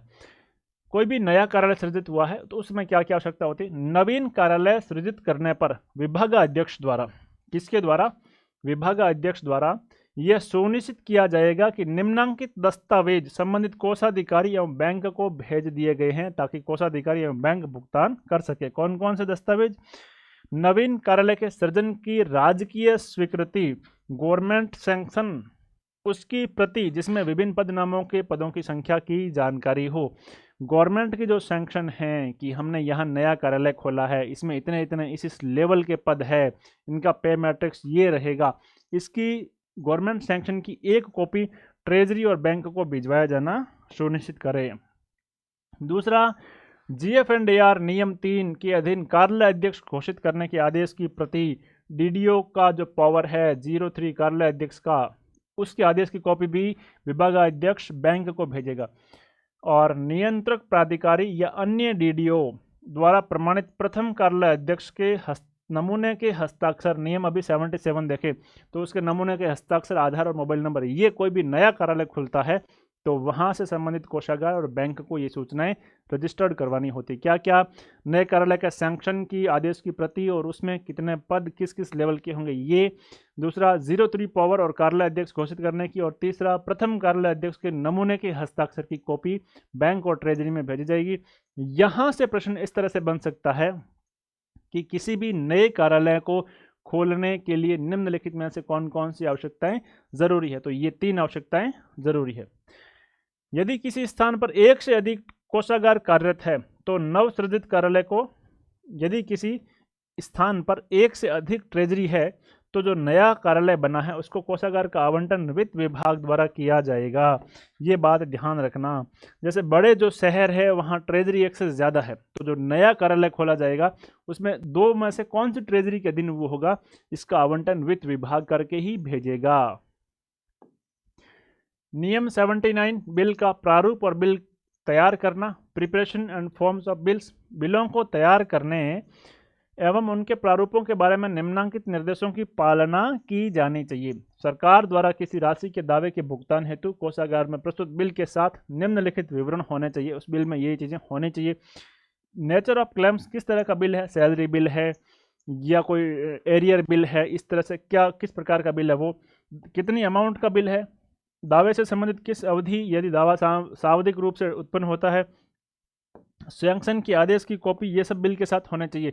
बिल में की गई कटौतियों की प्राधिकृति, डिडक्शन कितना है, पूर्ण लेखा वर्गीकरण अर्थात किस हेड से ये बिल किया जाएगा, लघु शीर्ष से होगा, उप शीर्ष से होगा, या डिटेल हेड से होगा, या चार्ज हेड से होगा, या स्टेट फंड से होगा, या सेंट्रलाइज जो फंड है असिस्टेंस उसमें से डेबिट किया जाएगा, उसकी भी डिटेल इसमें की जाएगी। विभागों के बीच समायोजन के मामलों में विभागों के नाम, क्रेडिट और डेबिट मदों का पूर्ण विवरण भी इसमें किया जाएगा। कर्मचारियों के वेतन से कटौती वसूली की जो शेड्यूल है वो भी इसमें की जाएगी। और अप्रोप्रिएशन यदि कुछ और हो तो वो इस बिल में डिटेल में पहले होगा। आप यदि किसी वेतन बिल को देखोगे तो आपको बहुत सारे अपेंडिक्स और शेड्यूल उसमें मिल जाएंगे, जिसमें डिडक्शन का शेड्यूल मिल जाएगा, है ना, ग्रॉस का शेड्यूल मिल जाएगा, फिर बाकी पीछे बचे नेट है उसका मिल जाएगा। तो ये सब बिल तैयार होते समय आजकल तो वैसे भी ऑटोमेटिक कंप्यूटर सिस्टम है तो अपने आप ही ले लेता है। बिलों के मुद्रित या सिस्टम से जनरेट किए गए प्रपत्रों के उपयोग को प्राथमिकता देनी चाहिए। मुद्रित प्रपत्र उपलब्ध नहीं होने पर फोटोस्टेट टाइप्ड काम में ली जानी चाहिए। फोटोस्टेट टाइप्ड या साइक्लोस्टेट कॉपी जो है काम में ली जा सकती है, लेकिन आजकल कंप्यूटर से आप हमेशा यही है कि बिल जो है बनने के बाद पीडीएफ के रूप में बन जाते हैं और उनका प्रिंट आउट आपको ले लेना है। सप्लायरों के बिल 2 प्रतियों में होने चाहिए। दूसरी प्रति मूल प्रति की कार्बन कॉपी होगी। चिकित्सा प्रतिपूर्ति दावों, मेडिकल रीइंबर्समेंट क्लेम्स में परम आवश्यक प्रमाण पत्र एवं यात्रा भत्ता दावों में यात्रा भत्ता बिल की एक अतिरिक्त प्रति लगाई जानी चाहिए। यहाँ परम आवश्यक प्रमाण पत्र सिक का और फिट का, डॉक्टर जो सिक एंड फिट देते हैं वो मेडिकल रीइंबर्समेंट में होता है, उनके जो उसके अलावा मेडिकल प्रोसेस में लगने वाले जितने भी रसीदें हैं वो इसमें आवश्यक है। और यात्रा भत्ता दावों में आपको यात्रा भत्ता बिल की एक अतिरिक्त कॉपी भी लगानी होगी। कोषागार ट्रेजरी द्वारा केवल मूल बिल जो सिस्टम जनरेटेड बिल है वो ही स्वीकार किए जाएंगे, उनकी कॉपी स्वीकार नहीं की जाएगी, और बाकी ये जो चीज़ें हैं ये चलती रहेगी। आहरण एवं वेतन अधिकारी द्वारा सभी बिलों को भरकर उन पर स्याही से अथवा बॉल पेन से हस्ताक्षर किए जाएंगे। बिल की राशि को अंकों और शब्दों में लिखा जाएगा। पूर्ण रुपयों की संख्या के बाद मात्र शब्द लिखा जाएगा एवं इस बात का ध्यान रखा जाएगा कि इनके बीच में कुछ और भी नहीं लिखा जा सके, कुछ और भी नहीं लिखा जा सके। बिल में किए गए सभी संशोधन एवं परिवर्तन डीडीओ के दिनांकित हस्ताक्षरों से प्रमाणित होने चाहिए, वहां इनिशियल होना चाहिए यदि कोई करेक्शन है तो। बिल में जितनी बार संशोधन एवं परिवर्तन किए जाए उतनी ही बार उन्हें प्रमाणित किया जाना चाहिए। जहां जहां करेक्शन है वहां पर आपको इनिशियल डीडीओ को करना है। कंप्यूटर सिस्टम पर भी वही संशोधन परिलक्षित होने चाहिए। बिल में कुछ भी मिटाया या ओवरराइटिंग करना पूर्ण रूपेण से मना है। बहुत ही ज़्यादा ज़रूरी हो जाए तो गलत प्रविष्टि को लाल स्याही से रद्द कर सही प्रविष्टि की जाएगी और वहां पर डीडीओ है वेरीफाई करेगा। बिल में प्रत्येक करेक्शन, प्रत्येक अल्ट्रेशन को डीडीओ द्वारा अलग अलग प्रमाणित करते हुए दिनांक सहित हस्ताक्षर करेगा। वहां पर वो जो है अपने हस्ताक्षर करेगा और नीचे जो है डेट डालेगा, है ना, कहाँ पर, जहाँ कहीं पर भी करेक्शन हुआ है वहां पर। 2 या 2 से अधिक प्रमुख शीर्षों से आहरित की जा रही राशियों को एक ही बिल में सम्मिलित नहीं किया जाएगा। अलग अलग हेड के अलग अलग बिल बनेंगे। वेतन के साथ कर्मचारियों के भत्ते आहरित करने पर यह नियम लागू नहीं है, क्योंकि वेतन के साथ जो भत्ते बन रहे हैं उनको एक ही हेड से आहरित किया जाता है। एक ही वेतन बिल में एक से अधिक मेजर हेड से एक साथ राशि आहरित की जा सकती है। ये केवल और केवल मित्रों आपके वेतन बिल में ही काम आता है। किसमें? केवल सैलरी बिल में ही आप एक ही मेजर हेड से 2 जो है ड्रॉ कर सकते हो। बीएसएनएल, दूरभाष, पीएचईडी, आरएसईबी आदि के मूल बिलों की फोटोकॉपी या डुप्लीकेट बिल जिन पर उस विभाग के प्राधिकृत अधिकारी के फैसिमाइल सिग्नेचर होते हैं उसको अन्य प्रकार से उचित होने पर बिल के साथ उप वाउचर के रूप में स्वीकार किया जाएगा। वैसे आजकल भी इसमें भी यह जरूरी नहीं है। जब किसी प्रकार के बिल की 2 या 3 प्रतियों में आवश्यकता हो तो केवल एक प्रति पर पूर्ण हस्ताक्षर प्रत्यय हस्ताक्षर किए जाने चाहिए तथा अन्य पर लघु हस्ताक्षर किए जाने चाहिए। एक जो मूल कॉपी है जो आपको ट्रेजरी में भेजनी उस पर पूरे साइन, बाकी वालों पर इनिशियल साइन किए जाने चाहिए। नियम 80, संदेशवाहक के माध्यम से भुगतान, पेमेंट थ्रू मैसेंजर। जब प्राप्तकर्ता चेक का भुगतान लेने के लिए किसी संदेशवाहक को भेजे, देखिए जो डीडीओ है खुद नहीं जाकर के अपने किसी संदेशवाहक के माध्यम से यदि कोई चेक प्राप्त करना चाहता है तो उससे संबंधित नियम 80 क्या कह रहा है हम बात करते हैं। जब प्राप्तकर्ता चेक का भुगतान लेने के लिए किसी संदेशवाहक को भेजे तो संदेशवाहक के पास प्राधिकार पत्र, अथॉरिटी लेटर होना चाहिए। संदेशवाहक द्वारा वास्तव में भुगतान प्राप्त कर लेने के प्रमाण स्वरूप चेक पर उसके हस्ताक्षर भी लेने चाहिए, ताकि आगे ये डिटेल रहे कि ये जो पेमेंट है ये इस डीडीओ का इस संदेशवाहक के माध्यम से हमने कर दिया है और उसका पूरा का पूरा रिकॉर्ड ट्रेजरी में रहेगा। उप वाउचरों निस्तारण पंजियों पर संबंधित प्राप्तकर्ता द्वारा राशि प्राप्त करने की वास्तविक दिनांक यथासंभव अंकित की जानी चाहिए।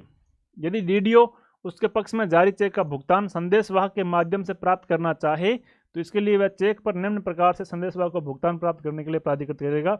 ये इस तरह से उसको जो है दिया जाएगा। इस प्रक्रिया से चेक को निजी फर्म या निजी पक्ष के नाम पर एंडोर्स कर उसको भी भुगतान किया जा सकता है।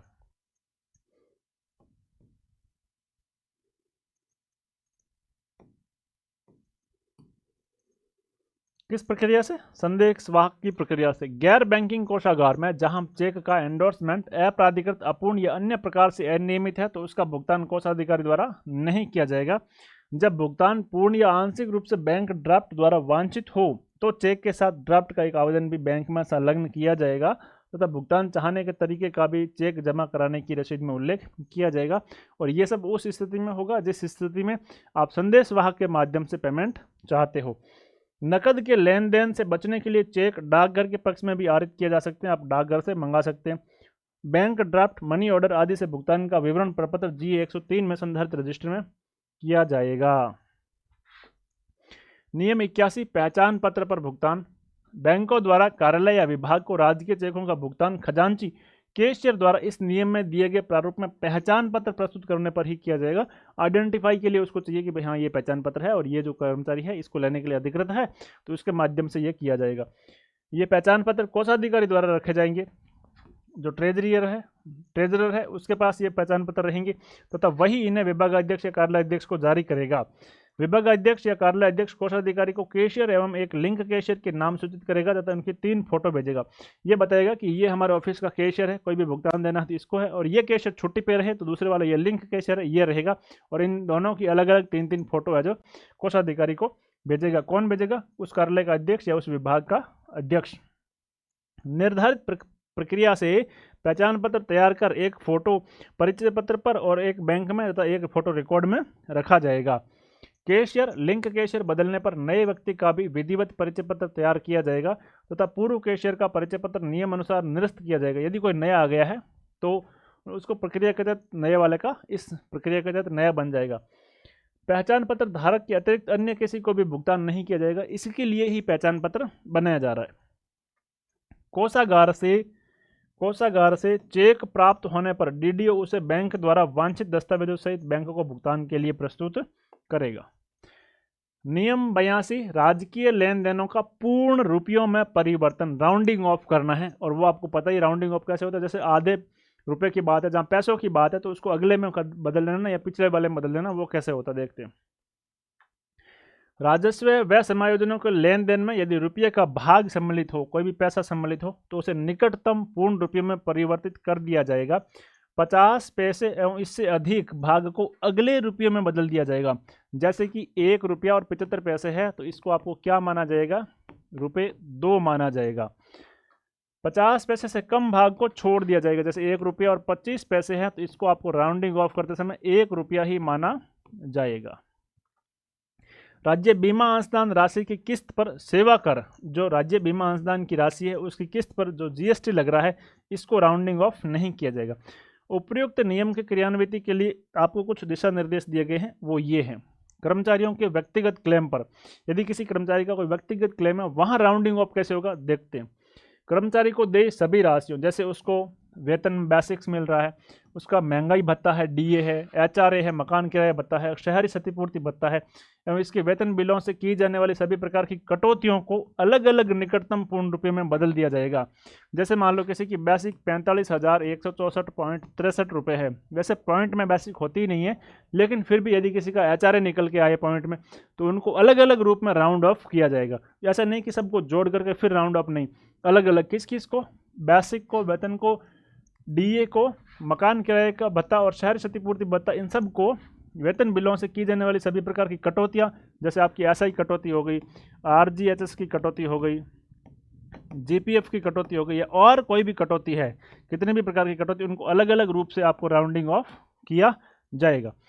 LIC के जीवन बीमा प्रीमियम की कटौतियों में से यदि किसी कर्मचारी की एक से अधिक पॉलिसी है तो पूर्ण रुपयों में परिवर्तन सभी बीमा प्रीमियमों की कटौती के कुल योग पर किया जाएगा। यदि किसी की एक ही पेमेंट से 4 LIC की किस्त कट रही है तो चारों को योग करने के बाद उसका राउंड ऑफ किया जाएगा, न कि प्रत्येक प्रीमियम पर अलग अलग। फिर आपको कटौती में अभी देखो ध्यान ये रखना है, अगर आपका बेसिक जो आपका पे मैट्रिक्स में जिस लेवल पे आप काम कर रहे हो, महंगाई भत्ता, मकान किराया, इन सब को अलग अलग राउंड ऑफ होगा, कटौतियाँ भी आपकी अलग अलग राउंड ऑफ होगी, है ना, योग करने के बाद नहीं होगी। लेकिन कटौती में यदि किसी की एक से अधिक LIC है तो उन सब की LIC की किस्त की योग करने के बाद उसको राउंड ऑफ करना होगा। राउंड ऑफ में तरीका यही है, 50 पैसे से अधिक है तो अगले पूर्ण रुपए में, 50 पैसे से कम है तो उसको छोड़ दिया जाएगा, यानी पिछला जो है पूर्ण रुपए मान लिया जाएगा। यात्रा भत्ता, चिकित्सा दावों में पूर्ण रुपयों में परिवर्तन अंतिम योग पर किया जाएगा। ये जो टीए बिल आपके बनेंगे, ये मेडिकल रीइंबर्समेंट के बिल बनेंगे, उसमें आपको अंतिम योग पर राउंड अप किया जाएगा, न कि प्रत्येक आइटम के लिए अलग अलग। उदाहरणार्थ रेल किराया, माइलेज भत्ता, दैनिक भत्ता आदि का योग करके फिर पूर्ण रुपयों में उनको परिवर्तन किया जाएगा। राज्य बीमा अंशदान राशि के प्रीमियम पर सेवा कर, जो राज्य बीमा अंशदान राशि है उसके प्रीमियम पर जो सर्विस टैक्स लगता है, अभी GST लगता है, इसकी राशि को पूर्ण रुपये में परिवर्तन नहीं किया जाएगा, उसकी कटौतियाँ वास्तविक राशि के आधार पर ही की जाएगी। और ऋणों एवं अग्रिमों पर ब्याज की राशि पूर्ण रुपयों में वसूल की जाएगी, ये भी बात ध्यान रखना। अन्य लेन देनों का पूर्ण रुपये में कैसे परिवर्तन होगा, ये तो किसी कर्मचारी का व्यक्तिगत क्लेम से संबंधित था कि इसको राउंडिंग ऑफ हम इस तरीके से करेंगे। अब इसके अलावा अन्य किसी कानून के द्वारा निर्धारित होने वाली बकाया राशि ड्यूज, किसी कानून के द्वारा निर्धारित होने वाली ड्यूज को अगले उच्चतर पूर्ण रुपये में परिवर्तित कर दिया जाएगा। स्थायी अग्रिमों में से लघु खरीद, मरम्मत आदि का व्यय कैश बुक में पूर्ण रुपयों में लेखांकित किया जाएगा। सप्लायर से राशि को पूर्ण रुपये में परिवर्तित करने के लिए सहयोग लेना चाहिए।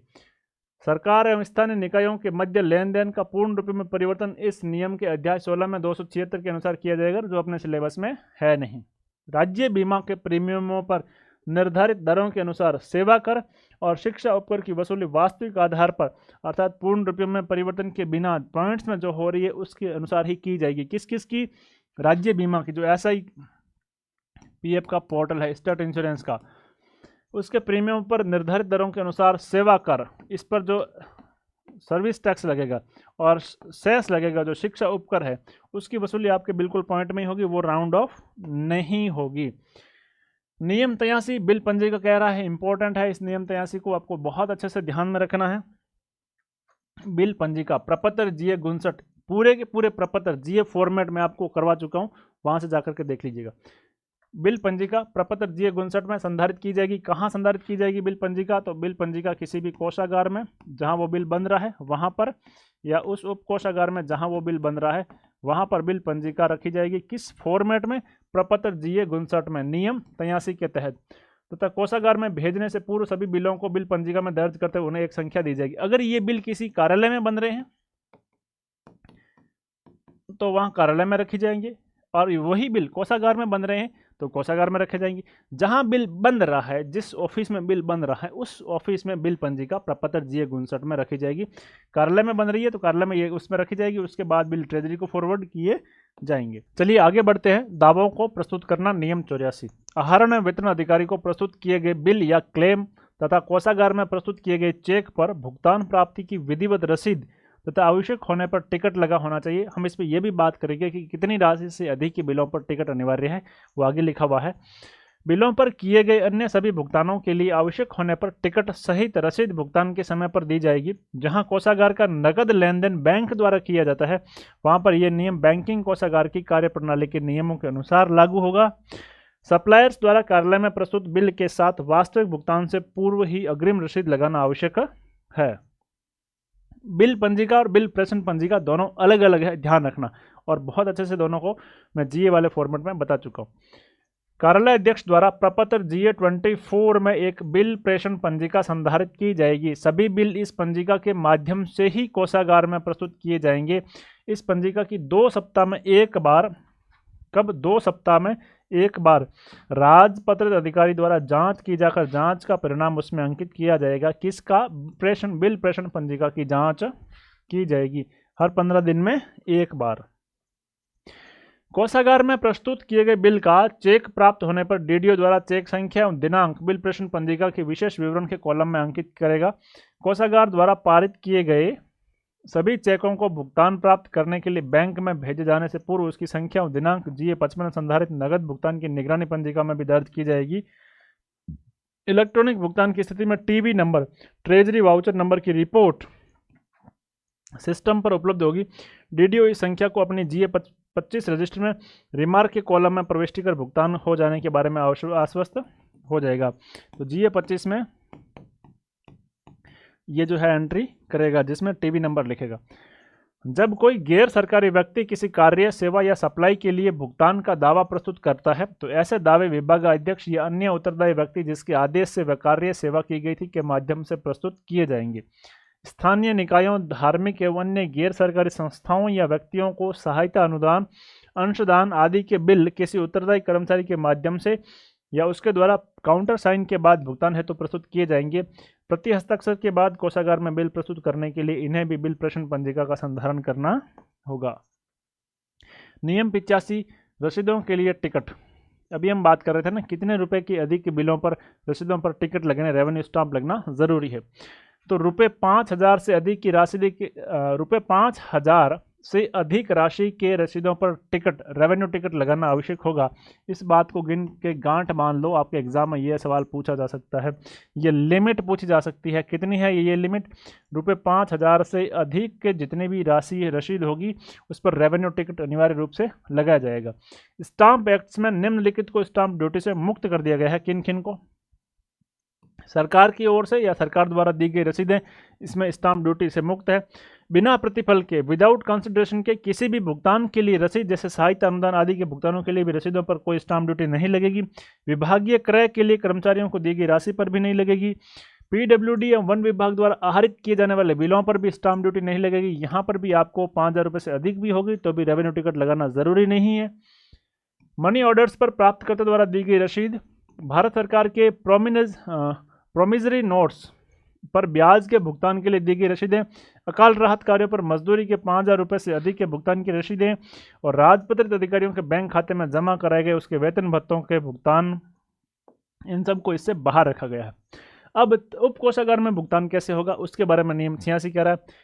इन नियमों के प्रावधानों या वित्त विभाग के आदेशों पर ही कोई बिल या चेक उप कोषागार में सीधे जाएंगे, अन्यथा वे पहले कोषाधिकारी को प्रस्तुत किए जाएंगे और उसके द्वारा भुगतान आदेश दिया जाएगा। वर्तमान में लगभग सभी उप कोषागार सीधे बिल पारित करने हेतु अधिकृत कर दिए गए हैं।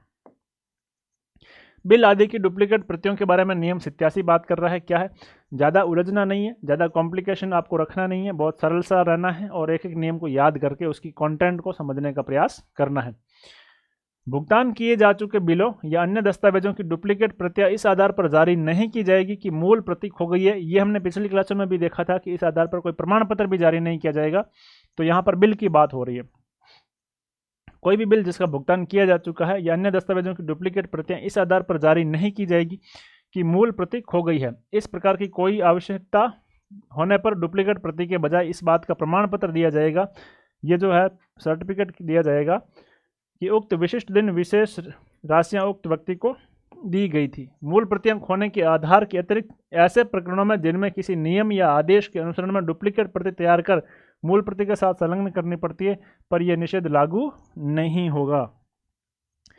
नियम 88 बिलों का खोना और डुप्लीकेट बिल प्रस्तुत करना। यदि आहरण एवं वितरण अधिकारी डीडीओ द्वारा हस्ताक्षरित बिल उसके भुगतान से पहले ही खो जाए तो डीडीओ डुप्लीकेट बिल तैयार करने से पहले निर्धारित प्रपत्र में कोषाधिकारी से भुगतान न किए जाने का प्रमाण पत्र प्राप्त करना होगा। दोबारा से समझो, यदि आहरण एवं वितरण अधिकारी डीडीओ द्वारा हस्ताक्षरित बिल उसके भुगतान से पहले ही खो जाए तो डीडीओ डुप्लीकेट बिल तैयार करने से पहले जो निर्धारित प्रपत्र है उसमें कोषाधिकारी से भुगतान न किए जाने का प्रमाण पत्र प्राप्त करेगा। वैसे वो जो पुराने बिल थे वो खो गए थे तो ट्रेजरर से ये लिखवाना पड़ेगा कि हमने ये जो बिल है इसका भुगतान नहीं किया, तभी जाकर के वो डुप्लीकेट बिल उसका बना सकता है। यह प्रमाण पत्र प्रत्येक स्थिति में प्राप्त करना होगा, चाहे वह बिल कोषाधिकारी द्वारा पारित किया गया हो या नहीं किया गया हो। डुप्लीकेट बिल पर लाल स्याही से स्पष्ट रूप से डुप्लीकेट शब्द लिखा हुआ होना चाहिए। अंकित किया हुआ होना चाहिए। कोषाधिकारी किसी डीडीओ के अनुरोध पर अपने रिकॉर्ड से सत्यापन कर भुगतान नहीं करने का प्रमाण पत्र भी जारी कर सकता है। यदि बिल या कैश मेमो क्लेमकर्ता द्वारा प्रस्तुत किए जाने से पहले ही खो जाए, अभी तो हमने जो पिछले नियम इसका 1 में पढ़ा था कि यदि डीडीओ द्वारा खो जाए, तो अब है यदि बिल या कैश मेमो क्लेमकर्ता द्वारा प्रस्तुत किए जाने से पहले ही खो गए हो, तो डीडीओ निम्नलिखित प्रपत्र में क्लेमकर्ता से भुगतान नहीं होने का एक बॉन्ड प्राप्त करेगा, एक बंद पत्र प्राप्त करेगा। डुप्लीकेट बिल या कैश मेमो पर लाल स्याही से स्पष्ट रूप से वही डुप्लीकेट शब्द लिखा जाएगा। आहरण वेतन अधिकारी द्वारा अपने रिकॉर्ड से उसका सत्यापन करेगा और उसके पश्चात ही उस क्लेम को पारित किया जाएगा। और ये इस बॉन्ड की इस प्रकार से वो जिससे लिया जाएगा क्लेमकर्ता से कि मैंने भुगतान नहीं प्राप्त किया। नियम 90 उप वाउचर के स्थान पर प्रमाण पत्र या प्राप्तकर्ता की रसीद भुगतान का प्रमाण पत्र। यदि बिल, रसीद आदि के खो जाने के कारण भुगतान की पुष्टि में वाउचर प्रस्तुत करना संभव नहीं हो, तो आहरण एवं वेतन अधिकारी द्वारा हस्ताक्षरित भुगतान प्रमाण पत्र कार्यालय के रिकॉर्ड में रखा जाएगा और आवश्यक हो तो महालेखाकार को भी भेजा जाएगा। डीडीओ द्वारा प्रमाण पत्र का प्रारूप निम्न अनुसार होगा। ये जो है डीडीओ का प्रमाण पत्र का प्रारूप होगा। दोबारा देखो क्या कह रहा है नियम। वाउचर के स्थान पर प्रमाण पत्र या प्राप्तकर्ता की रसीद भुगतान का प्रमाण पत्र। यदि कोई बिल या रसीद आदि के खो जाने के कारण भुगतान की पुष्टि में वेरीफाई नहीं हो रहा कि वाउचर प्रस्तुत करना संभव नहीं है, क्योंकि बिल है जो खो गया या रसीद है जो खो गई है, तो जो आप प्रमाण पत्र है डीडीओ द्वारा हस्ताक्षरित भुगतान प्रमाण पत्र कार्यालय के रिकॉर्ड में रख सकते हो, उसको एज ए वाउचर इस्तेमाल कर सकते हो और उस भुगतान प्रमाण पत्र का फॉर्मेट ये होगा। जहां राशि अत्यल्प होने या प्राप्तकर्ता के निरक्षर होने के कारण वाउचर या रसीद प्राप्त करना संभव नहीं हो, तो उपरोक्त बिंदु 1 के अनुसार प्रक्रिया को भुगतान के समर्थन में वाउचर के समान माना जाएगा और लघु आकस्मिक प्रभारों का भुगतान प्रपत्र G107 में किया जाएगा।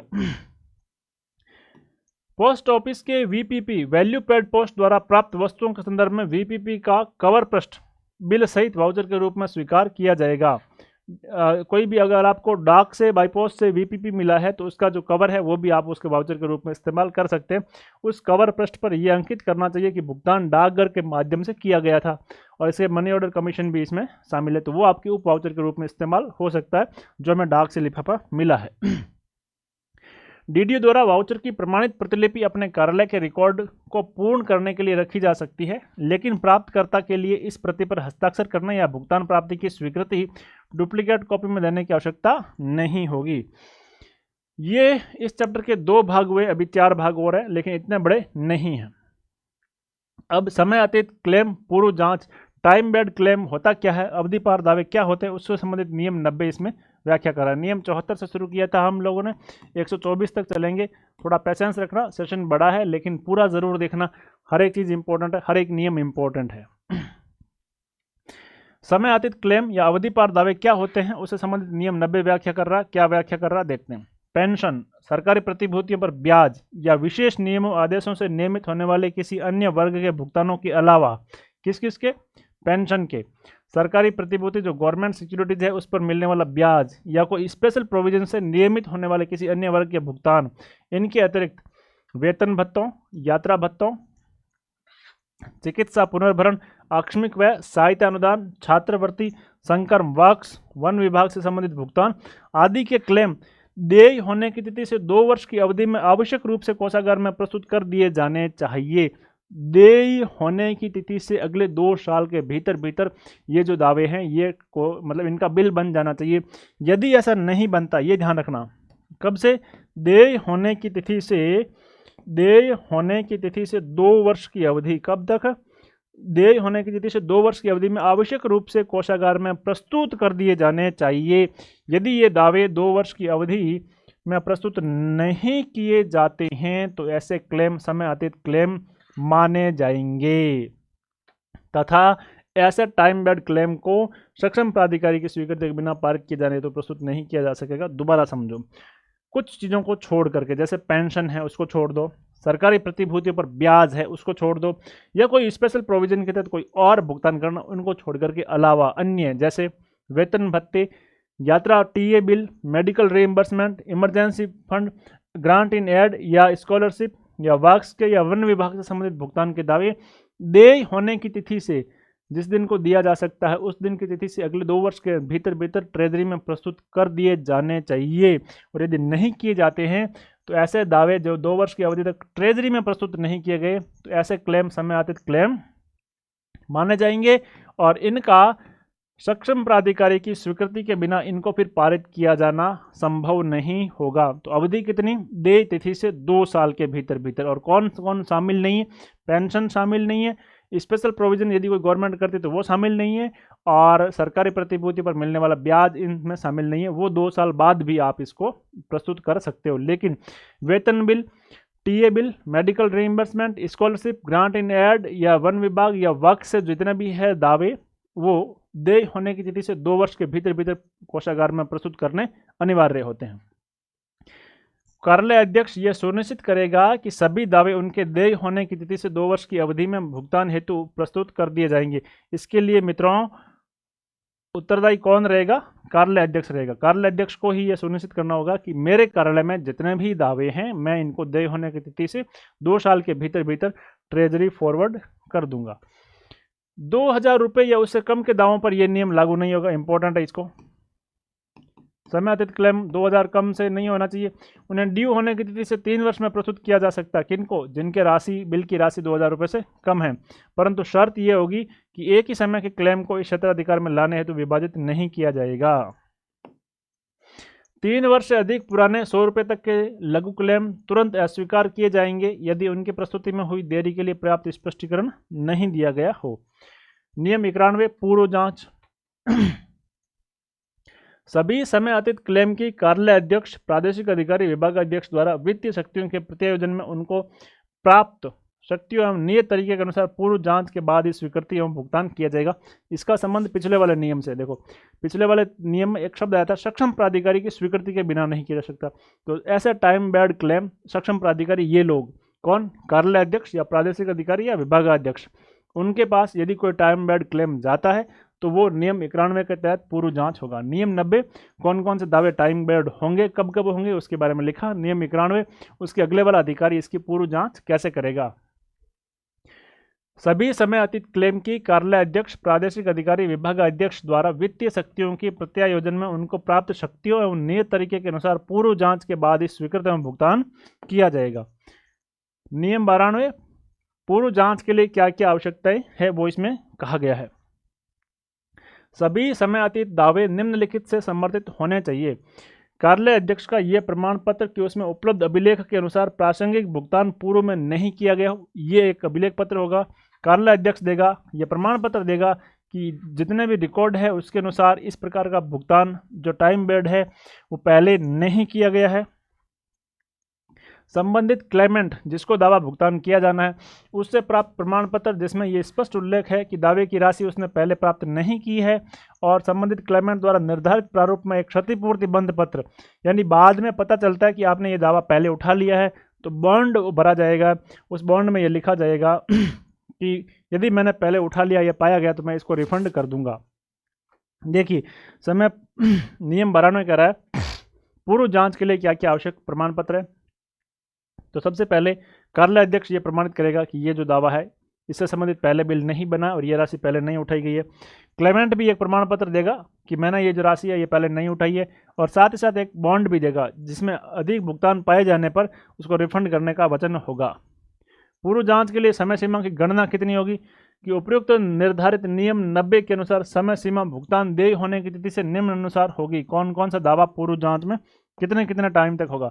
यदि कोई दावा सहायता अनुदान, छात्रवृत्ति, स्टाइपेंड, राजस्व जमा या अन्य प्रकार के रिफंड के लिए है तो उनकी स्वीकृति की तिथि से माना जाएगा, और आकस्मिक दावे हैं तो डीडीओ द्वारा प्रस्तुत किए जाने की 1 माह की अगले माह की पहली तिथि से माना जाएगा। दोबारा देखो इसको, पूर्व जांच के लिए समय सीमा की गणना कैसे की जाएगी। तो गणना ऐसे की जाएगी, यदि कोई बिल जो सहायता अनुदान, छात्रवृत्ति, स्टाइपेंड, राजस्व जमा या अन्य प्रकार के रिफंड से संबंधित है तो उनकी सैंक्शन की तिथि से 2 साल माने जाएंगे, और यदि कोई बिल आकस्मिक व्यय है तो डीडीओ को प्रस्तुत किए जाने वाले माह की अगले माह की पहली तारीख से माना जाएगा, अगले 2 साल तक रहेगा। क्लेम को एक बार निर्धारित अवधि में कोषागार में प्रस्तुत कर देने एवं कोषागार द्वारा इस पर कोई आपत्ति किए जाने से भुगतान में विलंब होने की स्थिति में कोषाधिकारी उस भुगतान को करने से मना नहीं करेगा। हाँ, अब यदि 2 साल के अंदर अंदर आपने कोई भी देय दावा है वो ट्रेजरी में भेज दिया, अब ट्रेजरी की वजह से कोई भी चीज़ में विलंब होता है तो उसमें कोषाधिकारी फिर उसको जो है टाइम बेड क्लेम में नहीं मानाएगा, चाहे आपत्तियों का निस्तारण होने तक क्लेम 2 वर्ष से अधिक पुराना हो जाने के सम्मतित हो जाए। अब यह है कि देय होने की तिथि से 2 साल के भीतर प्रस्तुत करना जरूरी है। प्रस्तुत करने के बाद जो टाइम लगेगा उसके लिए आपको जो इस प्रकार के दावे हैं वो मित्रों इसमें शामिल नहीं होंगे। नियम 94 परिसीमा अधिनियम लिमिटेशन एक्ट 1963 का है मित्रों। ये कब का है? 1963 का परिसीमा अधिनियम है। इसके अधीन अवधि पार दावे, ऐसे दावे जो लिमिटेशन एक्ट 1963 या परिसीमा से संबंधित किसी विधि के प्रावधानों के अधीन अवधि पार हो गए हैं, साधारणतः स्वीकार नहीं किए जाएंगे। लिमिटेशन एक्ट के तहत जो दावे हैं वो इस टाइम बेड में शामिल नहीं होंगे। दोबारा देखो, ऐसे दावे जो लिमिटेशन एक्ट 1963 या परिसीमा से संबंधित किसी विधि के प्रावधानों के अधीन अवधि पार हो गए हैं, साधारणतः स्वीकार नहीं किए जाएंगे। ऐसे दावों का भुगतान सक्षम प्राधिकारी की पूर्व स्वीकृति के बिना नहीं किया जाएगा। सबसे इंपॉर्टेंट भाग इस चैप्टर का अब आया है चेक। नियम 95 छोटे छोटे रूल है और रूल्स के साथ कंटेंट को याद करते हुए चलना है। नियम 95 चेक आहरण के लिए प्राधिकारी कौन होगा? इन नियमों में वर्णित के अतिरिक्त अन्य कोई भी व्यक्ति सरकार या महालेखाकार के विशेष आदेशों के बिना कोषागार से चेक आहरण के लिए अधिकृत नहीं होगा और इसके लिए डीडीओ को अधिकृत बनाया गया है। नियम 96 कोषागार द्वारा चेक बुक उपलब्ध करवाना, संबंधित आहरण एवं वितरण अधिकारी डीडीओ को चेक बुक जिला कोषागार द्वारा उपलब्ध कराई जाएगी। पहले जो हमने डीटीओ वाले चेक देखे थे वो चेक कोषागार को उपलब्ध करवाए थे, अब कोषागार आगे डीडीओ को चेक उपलब्ध करवा रहा है। संबंधित आहरण एवं वितरण अधिकारी डीडीओ को चेक बुक जिला कोषागार द्वारा उपलब्ध कराई जाएगी। प्रत्येक चेक बुक के अंत में दिए गए मुद्रित मांग पत्र के आहरण एवं वितरण अधिकारी के विधिवत हस्ताक्षर सहित प्राप्त होने पर ही कोषाधिकारी चेक बुक उपलब्ध करवाया जाएगा। मतलब पहले आपको डिमांड देना पड़ेगा, डिमांड नोट देना पड़ेगा कि हमें इतने बुकों की चेक बुक चाहिए, उस पर हस्ताक्षर होने चाहिए, तभी जो है जिला कोषाधिकारी आपको ट्रेजरी देगा। प्रत्येक बैंक या कोषागार के लिए अलग अलग चेक बुक होगी। प्रत्येक बैंक या उपकोषागार के लिए एक अलग चेक बुक प्रयोग में लाई जाएगी। किसी बैंक या किसी उपकोषागार विशेष में प्रयोग के लिए प्राप्त चेक बुक के चेक अन्य बैंक या उपकोषागार से राशि के आहरण हेतु प्रयोग नहीं किए जाएंगे। डीडीओ को समय समय पर जारी की गई चेक बुक तथा उसमें चेकों की संख्या की सूचना डीडीओ के पूर्ण विवरण सहित कोषाधिकारी द्वारा संबंधित बैंक या उपकोषागार को चेक बुक जारी करने के साथ ही दी जाएगी। बैंक उपकोषागार को सूचना नियम 98 प्रत्येक डीडीओ अपने संबंधित बैंक या उपकोषागार को जहां वह चेक ड्रॉ करता है उसके द्वारा प्रयोग की जाने वाली चेक बुक की संख्या और उसमें उपलब्ध चेकों की संख्या के बारे में सूचित करेगा और वो ये कहेगा कि जिला कोषागार से हमें इस क्रमांक की इस कोड की जो चेक बुक है वो प्राप्त हुई।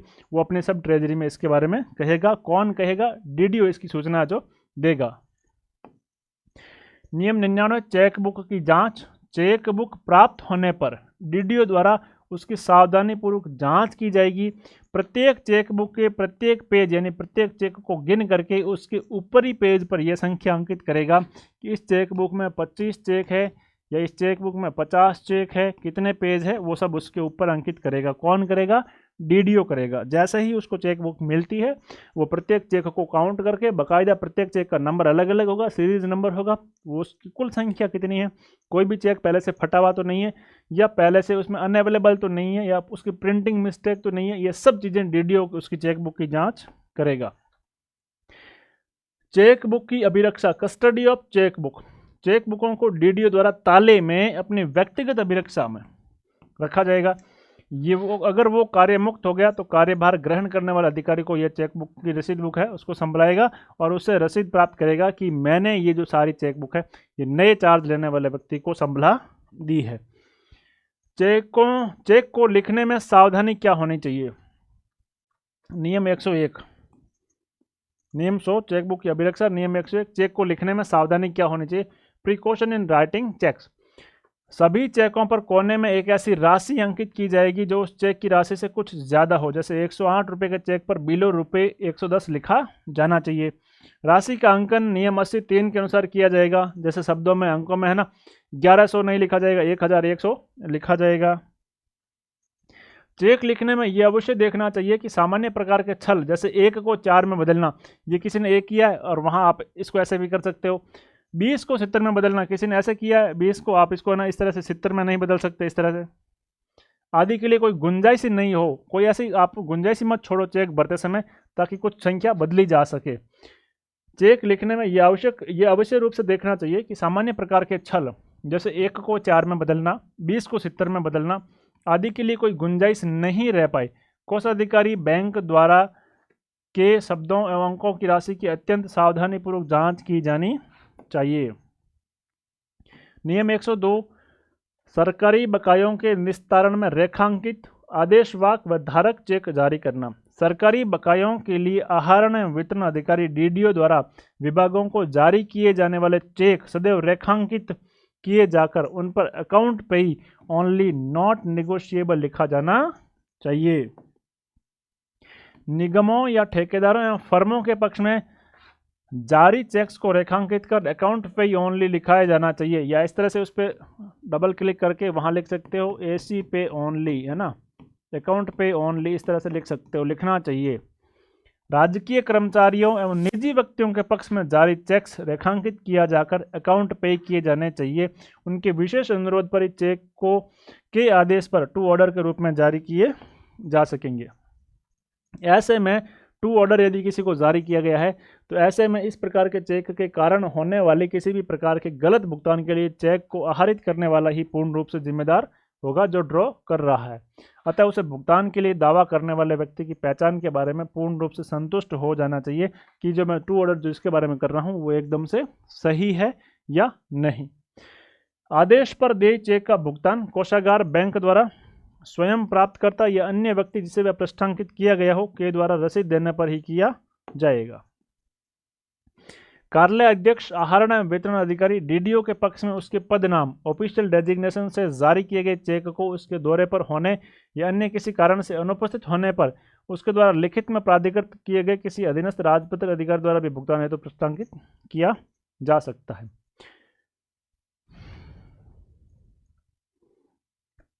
आगे है मित्रों नियम 103 चेकों की सूचना। 1000 रुपये या इससे अधिक के प्रत्येक चेक को जारी किए जाने की सूचना निम्नलिखित पत्र में कोषागार या बैंक को दी जानी चाहिए। मित्रों किसी लिमिट से ज़्यादा 1000 रुपये या उससे अधिक के प्रत्येक चेक को जारी किए जाने की सूचना इस प्रपत्र में कोषागार को दी जानी चाहिए। ये जो फॉर्मेट है ये इस फॉर्मेट में कि एक संख्या इस 027614 का जो चेक है ये हमने आज 1/1/2024 को जिसमें 10,000 रुपये की राशि है वो इस प्राप्तकर्ता को भेजी, इस फॉर्मेट में आपको बैंक को देनी होगी। 104 चेकों की राशि कितनी होगी। सामान्यतः 100 रुपये से कम की राशि के लिए चेक जारी नहीं किए जाएंगे, इसको इंपॉर्टेंट लगा लेना। सामान्यतः नॉर्मली 100 रुपये से कम की राशि के लिए चेक जो है वो जारी नहीं किए जाएंगे। किसी विशेष या विधि या नियम के प्रावधानों के अनुसार यदि ऐसा करना जरूरी हो तो किया जा सकता है। 105 आयकर बिक्री कर के कटौती। यदि निर्माण कार्य किया हो या कार्य की संविदा का चेक से भुगतान करते समय उसमें से आपको आयकर अधिनियम और राजस्थान बिक्री कर अधिनियम इनके प्रावधानों के अनुसार क्रमशः आयकर एवं बिक्री कर, अब जीएसटी जो लग रहा है उसकी कटौती की जाएगी तथा संबंधित व्यक्ति को आयकर बिक्री कर की कटौती कर के लिए प्रमाण पत्र दिया जाएगा कि ये जो कटौती है हमने काटी गई राशि है वो कटौती की दरों के अनुसार ही की है। 106 चेकबुक की वैधता, चेक की वैधता अवधि। चेक कितने टाइम तक लिमिट रहेगा, उसकी वैलिड कितने टाइम तक रहेगा, तो जारी करने की तिथि से 3 माह तक।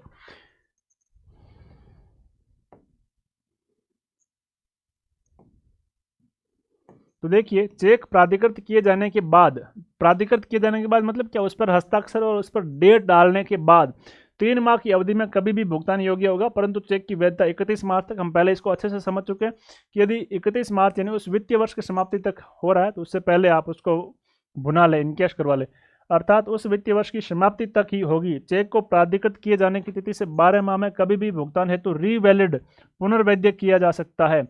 किसी वित्तीय वर्ष में जारी किया गया कोई भी चेक उस वित्तीय वर्ष के 31 मार्च तक ही वैध और पुनर्वैध हो सकेगा। नियम 107 डिलीट कर दिया गया है। यह नियम नॉन बैंकिंग उपकोषागार से चेक के माध्यम से राशि आहरण से संबंधित था। चूंकि वर्तमान में कोई नॉन बैंकिंग उपकोषागार अस्तित्व में नहीं है अतः यह नियम समाप्त कर दिया है। नियम 108 चेकों को निरस्त करना, कैंसिलेशन ऑफ चेक्स। जब किसी चेक को निरस्त किया जाना आवश्यक हो तो उसके निरस्तीकरण का उल्लेख चेक के काउंटर फॉइल पर किया जाएगा तथा संबंधित कर्मचारी व्यक्ति के पास उपलब्ध चेक को उसको नष्ट कर दिया जाएगा। यदि चेक उपलब्ध नहीं हो तो कोषागार बैंक को उस चेक का भुगतान रोकने हेतु सूचित किया जाएगा। भुगतान रोक लिया जाना सुनिश्चित हो जाने पर इसकी लेखों में आवश्यक एंट्री कर दी जाएगी। यदि किसी चेक को जारी किए जाने के 12 माह बाद तक उसका भुगतान नहीं हो पाए तो उसे उपयुक्त तरीके से निरस्त कर दिया जाएगा तथा उसकी राशि खातों में पुनः जमा कर ली जाएगी।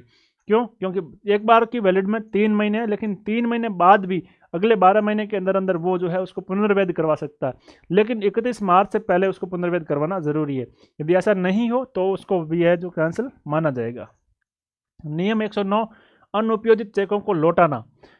जब भविष्य में चेक द्वारा राशि का आहरण आवश्यक नहीं रह गया हो तो चेक बुकों में अनुपयोजित रहे प्रत्येक चेक पर बड़े अक्षरों में तथा उसके काउंटर फॉइल पर भी आहरण एवं वेतन अधिकारी के हस्ताक्षर के बिना शब्द कैंसल लिखकर उन्हें निरस्त किया जाएगा। इसके बाद में ये चेक संबंधित कोषाधिकारी को लौटा दिए जाएंगे, जो इस संबंध में एक टिप्पणी कोषागार के संबंधित अभिलेख में दर्ज कर उन्हें जलाकर नष्ट कर देगा।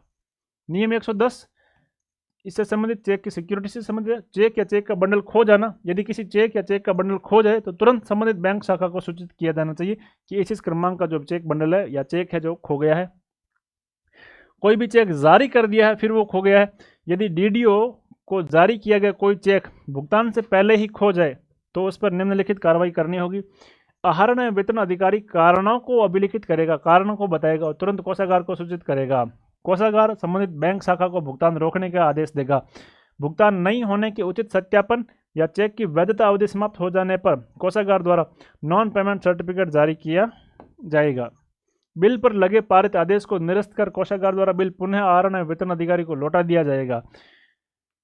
वही बिल आहरण एवं वेतन अधिकारी द्वारा नवीन चेक जारी करने के अनुरोध के साथ पुनः कोषागार में भेजा जाएगा। इस पर कोषागार द्वारा जांच के बाद नवीन चेक जारी किया जाएगा।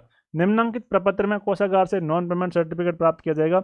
ये जो है नॉन पेमेंट सर्टिफिकेट है, ये ट्रेजरी द्वारा जारी किया जाएगा कि हमने जो है इस चेक से ये भुगतान नहीं किया है। आहरण एवं वेतन अधिकारी अपने रिकॉर्ड में मूल चेक के निरस्तीकरण की प्रविष्टि कर संबंधित कोषागार को सूचित करेगा। आहरण एवं वेतन अधिकारी निरस्त बिल को निर्धारित प्रक्रिया के अनुसार नवीन चेक जारी करने को लिखित अनुरोध के साथ पुनः कोषागार में भेजेगा। कोई भी चेक खोया हुआ है तो खोए हुए चेक के बदले में नवीन चेक जारी करने का अनुरोध करने वाला पक्ष निर्धारित प्रारूप में एक बॉन्ड, एक क्षतिपूर्ति बंध पत्र निष्पादित करेगा, वो भर के देगा। किसी राजकीय विभाग या बैंक के लिए क्षतिपूर्ति बंध पत्र का निष्पादन आवश्यक नहीं है, परंतु उसे नवीन चेक इस प्रमाण पत्र पर ही जारी किया जाएगा कि उसे प्रासंगिक चेक प्राप्त नहीं हुआ है या प्राप्त होने के बाद खो गया है या बाद में यदि वे मिला तो लौटा दिया जाएगा। प्राइवेट व्यक्ति या फर्म से तो बॉन्ड भरवाए जाएंगे, राज्य के विभागों से या बैंक के लिए ये जरूरी नहीं है, उनसे केवल और केवल सर्टिफिकेट लिया जाएगा कि हमें पुराना चेक मिला नहीं है या मिला तो खो गया है, और यदि हमें मिलेगा तो हम आपको वापस लौटा देंगे। इस आधार पर नया चेक जारी किया जा सकता है। नियम 111 चेक द्वारा भुगतान को किया हुआ माना जाना। यदि सरकार द्वारा किसी बकाया के भुगतान के लिए जारी चेक को प्रस्तुत किए जाने पर बैंकर द्वारा उसका भुगतान कर दिया जाता है तो भुगतान इस प्रकार किया हुआ माना जाएगा। दोबारा से समझो, चेक द्वारा भुगतान को किया हुआ माना जाएगा। कैसे माना जाएगा?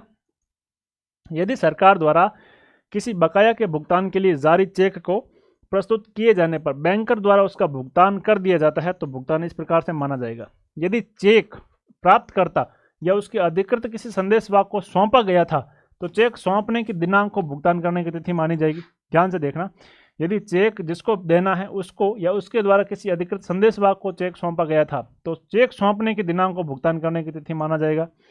यदि प्राप्तकर्ता के अनुरोध पर डाक द्वारा चेक भेजा जाए तो डाक से भेजने की दिनांक को भुगतान करने की दिनांक माना जाएगा। और उपयुक्त बिंदु 2, ये जो 2 है डाक से भेजने वाला, इसके प्रावधान पूर्णतः उसी प्रकार ही मनी ऑर्डर या डाक द्वारा राशि भेजने के अन्य तरीकों के लिए किए गए भुगतानों पर भी प्रभावी होगा। बिल को कोषागार में ही रखना। आहरण एवं वेतन अधिकारियों द्वारा प्रस्तुत बिलों को पारित कर इलेक्ट्रॉनिक भुगतान पत्र ईपीए सिस्टम के माध्यम से बैंक को भेज दिया जाएगा और बिलों के बदले चेक जारी कर डीडीओ को दिए जाएंगे। सभी पारित बिल कहाँ रहेंगे? कोषागार या उपकोषागार में ही रखे जाएंगे। वो वापस किसी बैंक को नहीं दिए जाएंगे क्योंकि उनके बदले में उतनी ही राशि का चेक जो है बैंक को या ईपीए जो है बैंक को भेज दिया गया है। 112 बाद की तिथि के चेक, पोस्ट डेटेड चेक। जिन चेकों का किसी विशेष तिथि से पूर्व भुगतान प्राप्त नहीं किया जा सकता है उनकी राशि लेखों में उसी दिन प्रभावित की जाएगी जिस दिन वे भुगतान के लिए देय होंगे, है ना। जैसे कि कोषागार द्वारा वेतन बिल माह की पहली तारीख से पहले ही पारित कर दिया जाए तो उसके चेक पर अपने अगले माह की पहली तिथि से पूर्व भुगतान नहीं करने की बात अंकित की जाती है। जैसे कि जनवरी महीना चल रहा है, जनवरी महीना चल रहा है मान लो, और जनवरी महीने के वेतन बिल 25 जनवरी के बाद ट्रेजरी से इसके जो चेक है वो बैंक को चले गए, लेकिन इनका भुगतान तो 1 फरवरी से पहले नहीं किया जाएगा ना, तो 1 फरवरी से पहले भुगतान नहीं किया जाए ये इस चेक पर लिखा जाएगा। ये इस प्रकार के चेक पोस्ट डेटेड चेक कहलाते हैं। जिन चेकों का किसी विशेष तिथि से पूर्व भुगतान प्राप्त नहीं किया जा सकता उसकी राशि लेखे में उसी दिन प्रभारित चार्ज की जाएगी जिस दिन वे भुगतान के लिए देय होंगे, तो इनकी जो भुगतान की तिथि है वो 1 फरवरी मानी जाएगी। इस उदाहरण से हम इस बात को समझ चुके हैं। चेक्स, बिलों आदि का प्रस्तांकन, endorsement on cheques, bill etcetera, इसके बारे में क्या क्या बात लिखी? भुगतान के लिए कोषागार बैंक में प्रस्तुत किए जाने वाले समस्त चेक आदि डीडीओ द्वारा केवल एक बार एक पक्षकार को ही जिसको भुगतान करना है प्रस्तांकित किए जा सकते हैं, परंतु किसी डीडीओ के पक्ष में जारी चेक पर उसके द्वारा द्वितीय प्रस्तांकन संदेशवाहक के पक्ष में भी किया जा सकता है। मतलब एक ही चेक को आगे से आगे फॉरवर्ड किसी डीडीओ द्वारा भी किया जा सकता है। किसी के पक्ष में प्रस्तांकन की स्थिति में ये अकाउंट पे ही होना चाहिए, है ना। जब किसी चेक पर बैंक के पक्ष में प्रस्तांकन किया जाए तो बैंक द्वारा उसके संग्रहण के लिए संदेशवाहक के पक्ष में द्वितीय प्रस्तांकन किया जा सकता है। यदि किसी चेक का प्रस्तांकन बैंक को किया गया हो तो संग्रहकर्ता बैंक से एक पृथक प्राप्त रसीद लेने की आवश्यकता नहीं होगी यदि स्वयं दावेदार ने एक वैध रसीद दे दी हो, और यदि दावेदार द्वारा रसीद नहीं दी गई हो तो बैंक द्वारा रसीद दी जाएगी।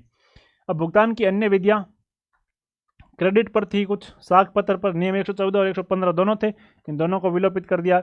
नियम 114 को डिलीट कर दिया गया है जिसमें क्रेडिट पर पैसे लेने की बात थी, और नियम 115 पर भी डिलीट कर दिया गया। नियम 116 निजी पक्षों को सहायता अनुदान आदि का भुगतान। राजस्थान से बाहर के निजी पक्षों को सहायता अनुदान, सब्सिडी, छात्रवृत्ति, स्टडी लोन, क्रय सेवा आदि के सभी भुगतान आहरण वितरण अधिकारी द्वारा केवल रेखांकित बैंक ड्राफ्ट के माध्यम से किए जाएंगे। इस बात को इंपॉर्टेंट लगा लो। राजस्थान के बाहर के जितने भी निजी पक्षों को ग्रांट इन एड या कोई छात्रवृत्ति या स्टडी लोन या क्रय सेवा आदि के सभी भुगतान जो है रेखांकित बैंक ड्राफ्ट अकाउंट पे के माध्यम से ही किए जाएंगे। राजस्थान से बाहर के उपयुक्त निजी पक्षों को भेजे जाने वाले बैंक ड्राफ्टों को तैयार करने के लिए बैंक द्वारा लिए जाने वाले चार्जेज उन्हीं पक्षों द्वारा वहन किए जाएंगे। अतः आहरण वितरण अधिकारी बैंक से इन बैंक चार्जेज को कम करने के बाद शेष राशि का बैंक ड्राफ्ट बनवाएंगे। यह प्रावधान राजस्व के रिफंड के प्रकरणों पर लागू नहीं होगा। राजस्व के रिफंड में भुगतान बैंक ड्राफ्ट से बैंक चार्जेज कम किए बिना किए जाएंगे। इसमें बैंक चार्जेज सरकार द्वारा वहन किया जाएगा, तो इस बात की आपको ध्यान रखना है। भुगतान के लिए वाउचर नियम 117 कोई भी बिल या चेक उस पर विधिवत रसीद दे देने एवं पेड एंड कैंसिल की मुहर लगा देने से वाउचर बन जाता है। ये लास्ट एग्जाम में यह प्रश्न आया था कि कोई भी वाउचर भुगतान के लिए वाउचर, कोई भी बिल या चेक वाउचर कब बन जाता है, तो उस पर कोई भी बिल या चेक उस पर विधिवत रसीद दे देने एवं पेड एंड कैंसिल की मुहर लगा देने पर वाउचर बन जाता है। सरकार की ओर से राशि का भुगतान करने वाला प्रत्येक कर्मचारी प्रत्येक भुगतान के लिए एक वाउचर प्राप्त करेगा जिसमें दावे का पूर्ण स्पष्ट विवरण, उसका उचित लेखा वर्गीकरण होगा। प्रत्येक वाउचर पर या उसके साथ क्लेमेंट या उसकी ओर से भुगतान प्राप्त कर लिए जाने की स्वीकृति में हस्ताक्षर भी लिए जाएंगे। जैसे आप बैंक में स्लिप भरते हैं वैसी की वैसी एक जो है स्लिप आपकी रखी जाएगी। चूंकि एडजस्टमेंट के शून्य राशि के बिलों में कोई भुगतान नहीं किया जाता है, अतः ऐसे बिलों पर भुगतान प्राप्ति की रसीद देने के लिए जोर नहीं दिया जाएगा। जहां एक बिल से दूसरे बिल में एडजस्टमेंट करना, वहां भुगतान प्राप्ति की रसीद के बारे में ज़्यादा बातचीत नहीं होगी।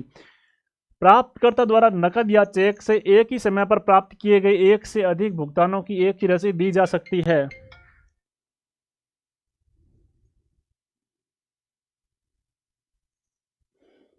प्राप्तकर्ता द्वारा नकद या चेक से एक ही समय पर प्राप्त किए गए एक से अधिक भुगतानों की एक ही रसीद दी जा सकती है। ऐसे में आहरण वितरण अधिकारी डीडीओ उस पर रसीद से संबंधित सभी वाउचरों में उसका संदर्भ रेफरेंस अंकित करेगा। नियम 118 भुगतान आदेश पे ऑर्डर। प्रत्येक वाउचर पर आहरण वितरण अधिकारी द्वारा अपने हस्ताक्षर या लघु हस्ताक्षर से एक भुगतान आदेश लगाया जाएगा जिसमें अंकों एवं शब्दों दोनों में राशि अंकित की जाएगी। नियम 119 भुगतान किए जा चुके वाउचर। भुगतान किए जा चुके सभी वाउचरों पर पेड की मुहर लगाई जाएगी और उन्हें इस प्रकार निरस्त किया जाएगा कि वे पुनः उपयोग में नहीं लिए जा सके। वाउचरों पर लगाए गए टिकट भी इस तरह निरस्त किए जाने चाहिए कि वे दोबारा से रीयूज नहीं किए जा सके। वाउचरों को सुरक्षित रखना, जो वाउचर महालेखाकार को नहीं भेजे जाने हो उन्हें संबंधित कार्यालय में महत्वपूर्ण दस्तावेज की तरह फाइल किया जाकर सावधानी पूर्वक रखा जाएगा। उनकी ऑडिट के बाद नियमानुसार निर्धारित अवधि की समाप्ति पर सक्षम प्राधिकारी के आदेशों से उन्हें नष्ट किया जाएगा। वाउचरों को महालेखाकार को प्रस्तुत करना, ये भी आपके लास्ट एग्जाम में सवाल आया था, तो इस तरह से ही सवाल आते हैं मित्रों। लास्ट एग्जाम में पूछा था, वो राशि थी लिमिट 1000 रुपये की, अब बढ़ा करके कर दी 3000 रुपये की। आइए इसको समझते हैं। नियंत्रक एवं महालेखा परीक्षक द्वारा अन्य प्रकार से आदेशित किए जाने के अतिरिक्त रुपये 3000 से अधिक राशि को उप वाउचर सदैव महालेखाकार को प्रस्तुत किए जाएंगे। प्रश्न ये था पिछले एग्जाम में कि कितनी राशि से अधिक के उप वाउचरों को सदैव महालेखाकार को प्रस्तुत किए जाएंगे, तो उस समय उत्तर था 1000। अब प्रश्न में आ जाए तो उसमें उत्तर देना है 3000। कब से? 27 जुलाई 2018 को संशोधित करके, पहले 1000 था उसको बढ़ा करके 3000 रुपये से अधिक का यदि कोई उप वाउचर है तो उसको महालेखाकार को प्रस्तुत किया जाना जरूरी है। डीसी बिलों की रसीदें एवं उप वाउचर आहरण एवं वितरण अधिकारी द्वारा अपने ही कार्यालय में रखे जाएंगे और महालेखाकार के स्थानीय ऑडिट दलों को उपलब्ध कराएंगे। नियम 122, उप वाउचरों को कैंसिलेशन कैसे करना है? बिलों के सभी उप वाउचरों को इस प्रकार निरस्त किया जाएगा कि बाद में उन्हें छलपूर्वक क्लेम प्रस्तुत करने अथवा अन्य प्रयोजनों के लिए उपयोग में नहीं लाया जा सके। 123, उप वाउचरों का निरस्तीकरण एवं नष्टीकरण।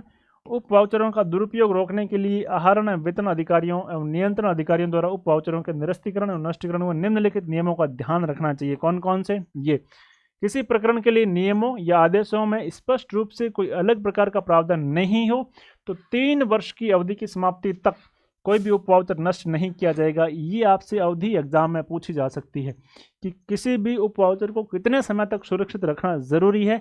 राइट आंसर है उसके 3 साल तक कम से कम उसको नष्ट नहीं किया जाना चाहिए। वे उप वाउचर जो महालेखाकार या नियंत्रक अधिकारी को बिल के साथ नहीं भेजे जाते हैं तथा कार्यालय अभिलेख में ही रखे जाते हैं, उनको मुहर या लाल स्याही से क्रॉस लगाकर निरस्त कर दिया जाएगा तथा इस निरस्तीकरण पर डीडीओ द्वारा लघु हस्ताक्षर किए जाएंगे। आकस्मिक व्यय के बिल जिसमें वह उप वाउचर सम्मिलित है उस पर हस्ताक्षर के समय ही उप वाउचर का निरस्तीकरण कैंसिलेशन कर दिया जाएगा, ताकि उस उप वाउचर को है जो काम में लिया गया है दोबारा से उसी उप वाउचर को फिर से काम में नहीं ले। इसके लिए ये करना जरूरी है। उप वाउचर की राशि स्थायी अग्रिम से अधिक होने पर भुगतान होते ही निरस्तीकरण कर दिया जाएगा। जिन उप वाउचरों को बिल के साथ महालेखाकार या नियंत्रक अधिकारी को नहीं भेजा जाना हो उनके लिए आहरण एवं वितरण अधिकारी द्वारा बिल में यह प्रमाण पत्र अंकित किया जाएगा कि बिल के संलग्न उप वाउचरों के अतिरिक्त अन्य उप वाउचर इन नियमों के अनुसार निरस्त कर दिए गए हैं।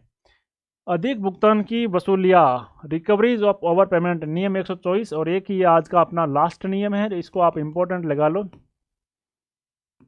ये आपसे एग्जाम में पूछा जा सकता है। अधिक भुगतानों के लिए बिल को आहरित करने वाला अधिकारी उत्तरदायी होगा, जो बिल को ड्रॉ कर रहा है वो उत्तरदायी होगा तथा नियंत्रक अधिकारी या कोषाधिकारी में से किसी के भी द्वारा उसकी वसूली के प्रश्न पर विचार किया जा सकता है।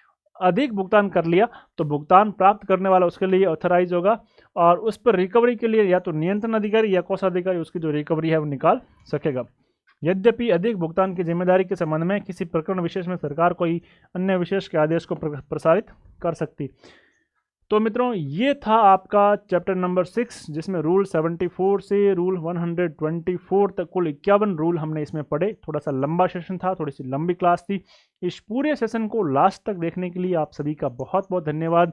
इस पूरे 4K पैनल की PDF आपको हमेशा की तरह हमारे टेलीग्राम चैनल यूथ एजुकेशन पर मिल जाएगी। उसका लिंक मैं इस वीडियो के पिन कमेंट में पिन करवा दूंगा, तो वहां पर भी मिलते हैं। यूथ एजुकेशन को मिल करके एक बड़ा परिवार बनाते हैं। मिलते हैं अगले ही ऐसे ही किसी और मज़ेदार सेशन के साथ। तब तक के लिए आपके इस मित्र को दीजिए इजाज़त। आप सबकी परीक्षाओं की मंगल कामनाओं के साथ। Thank you.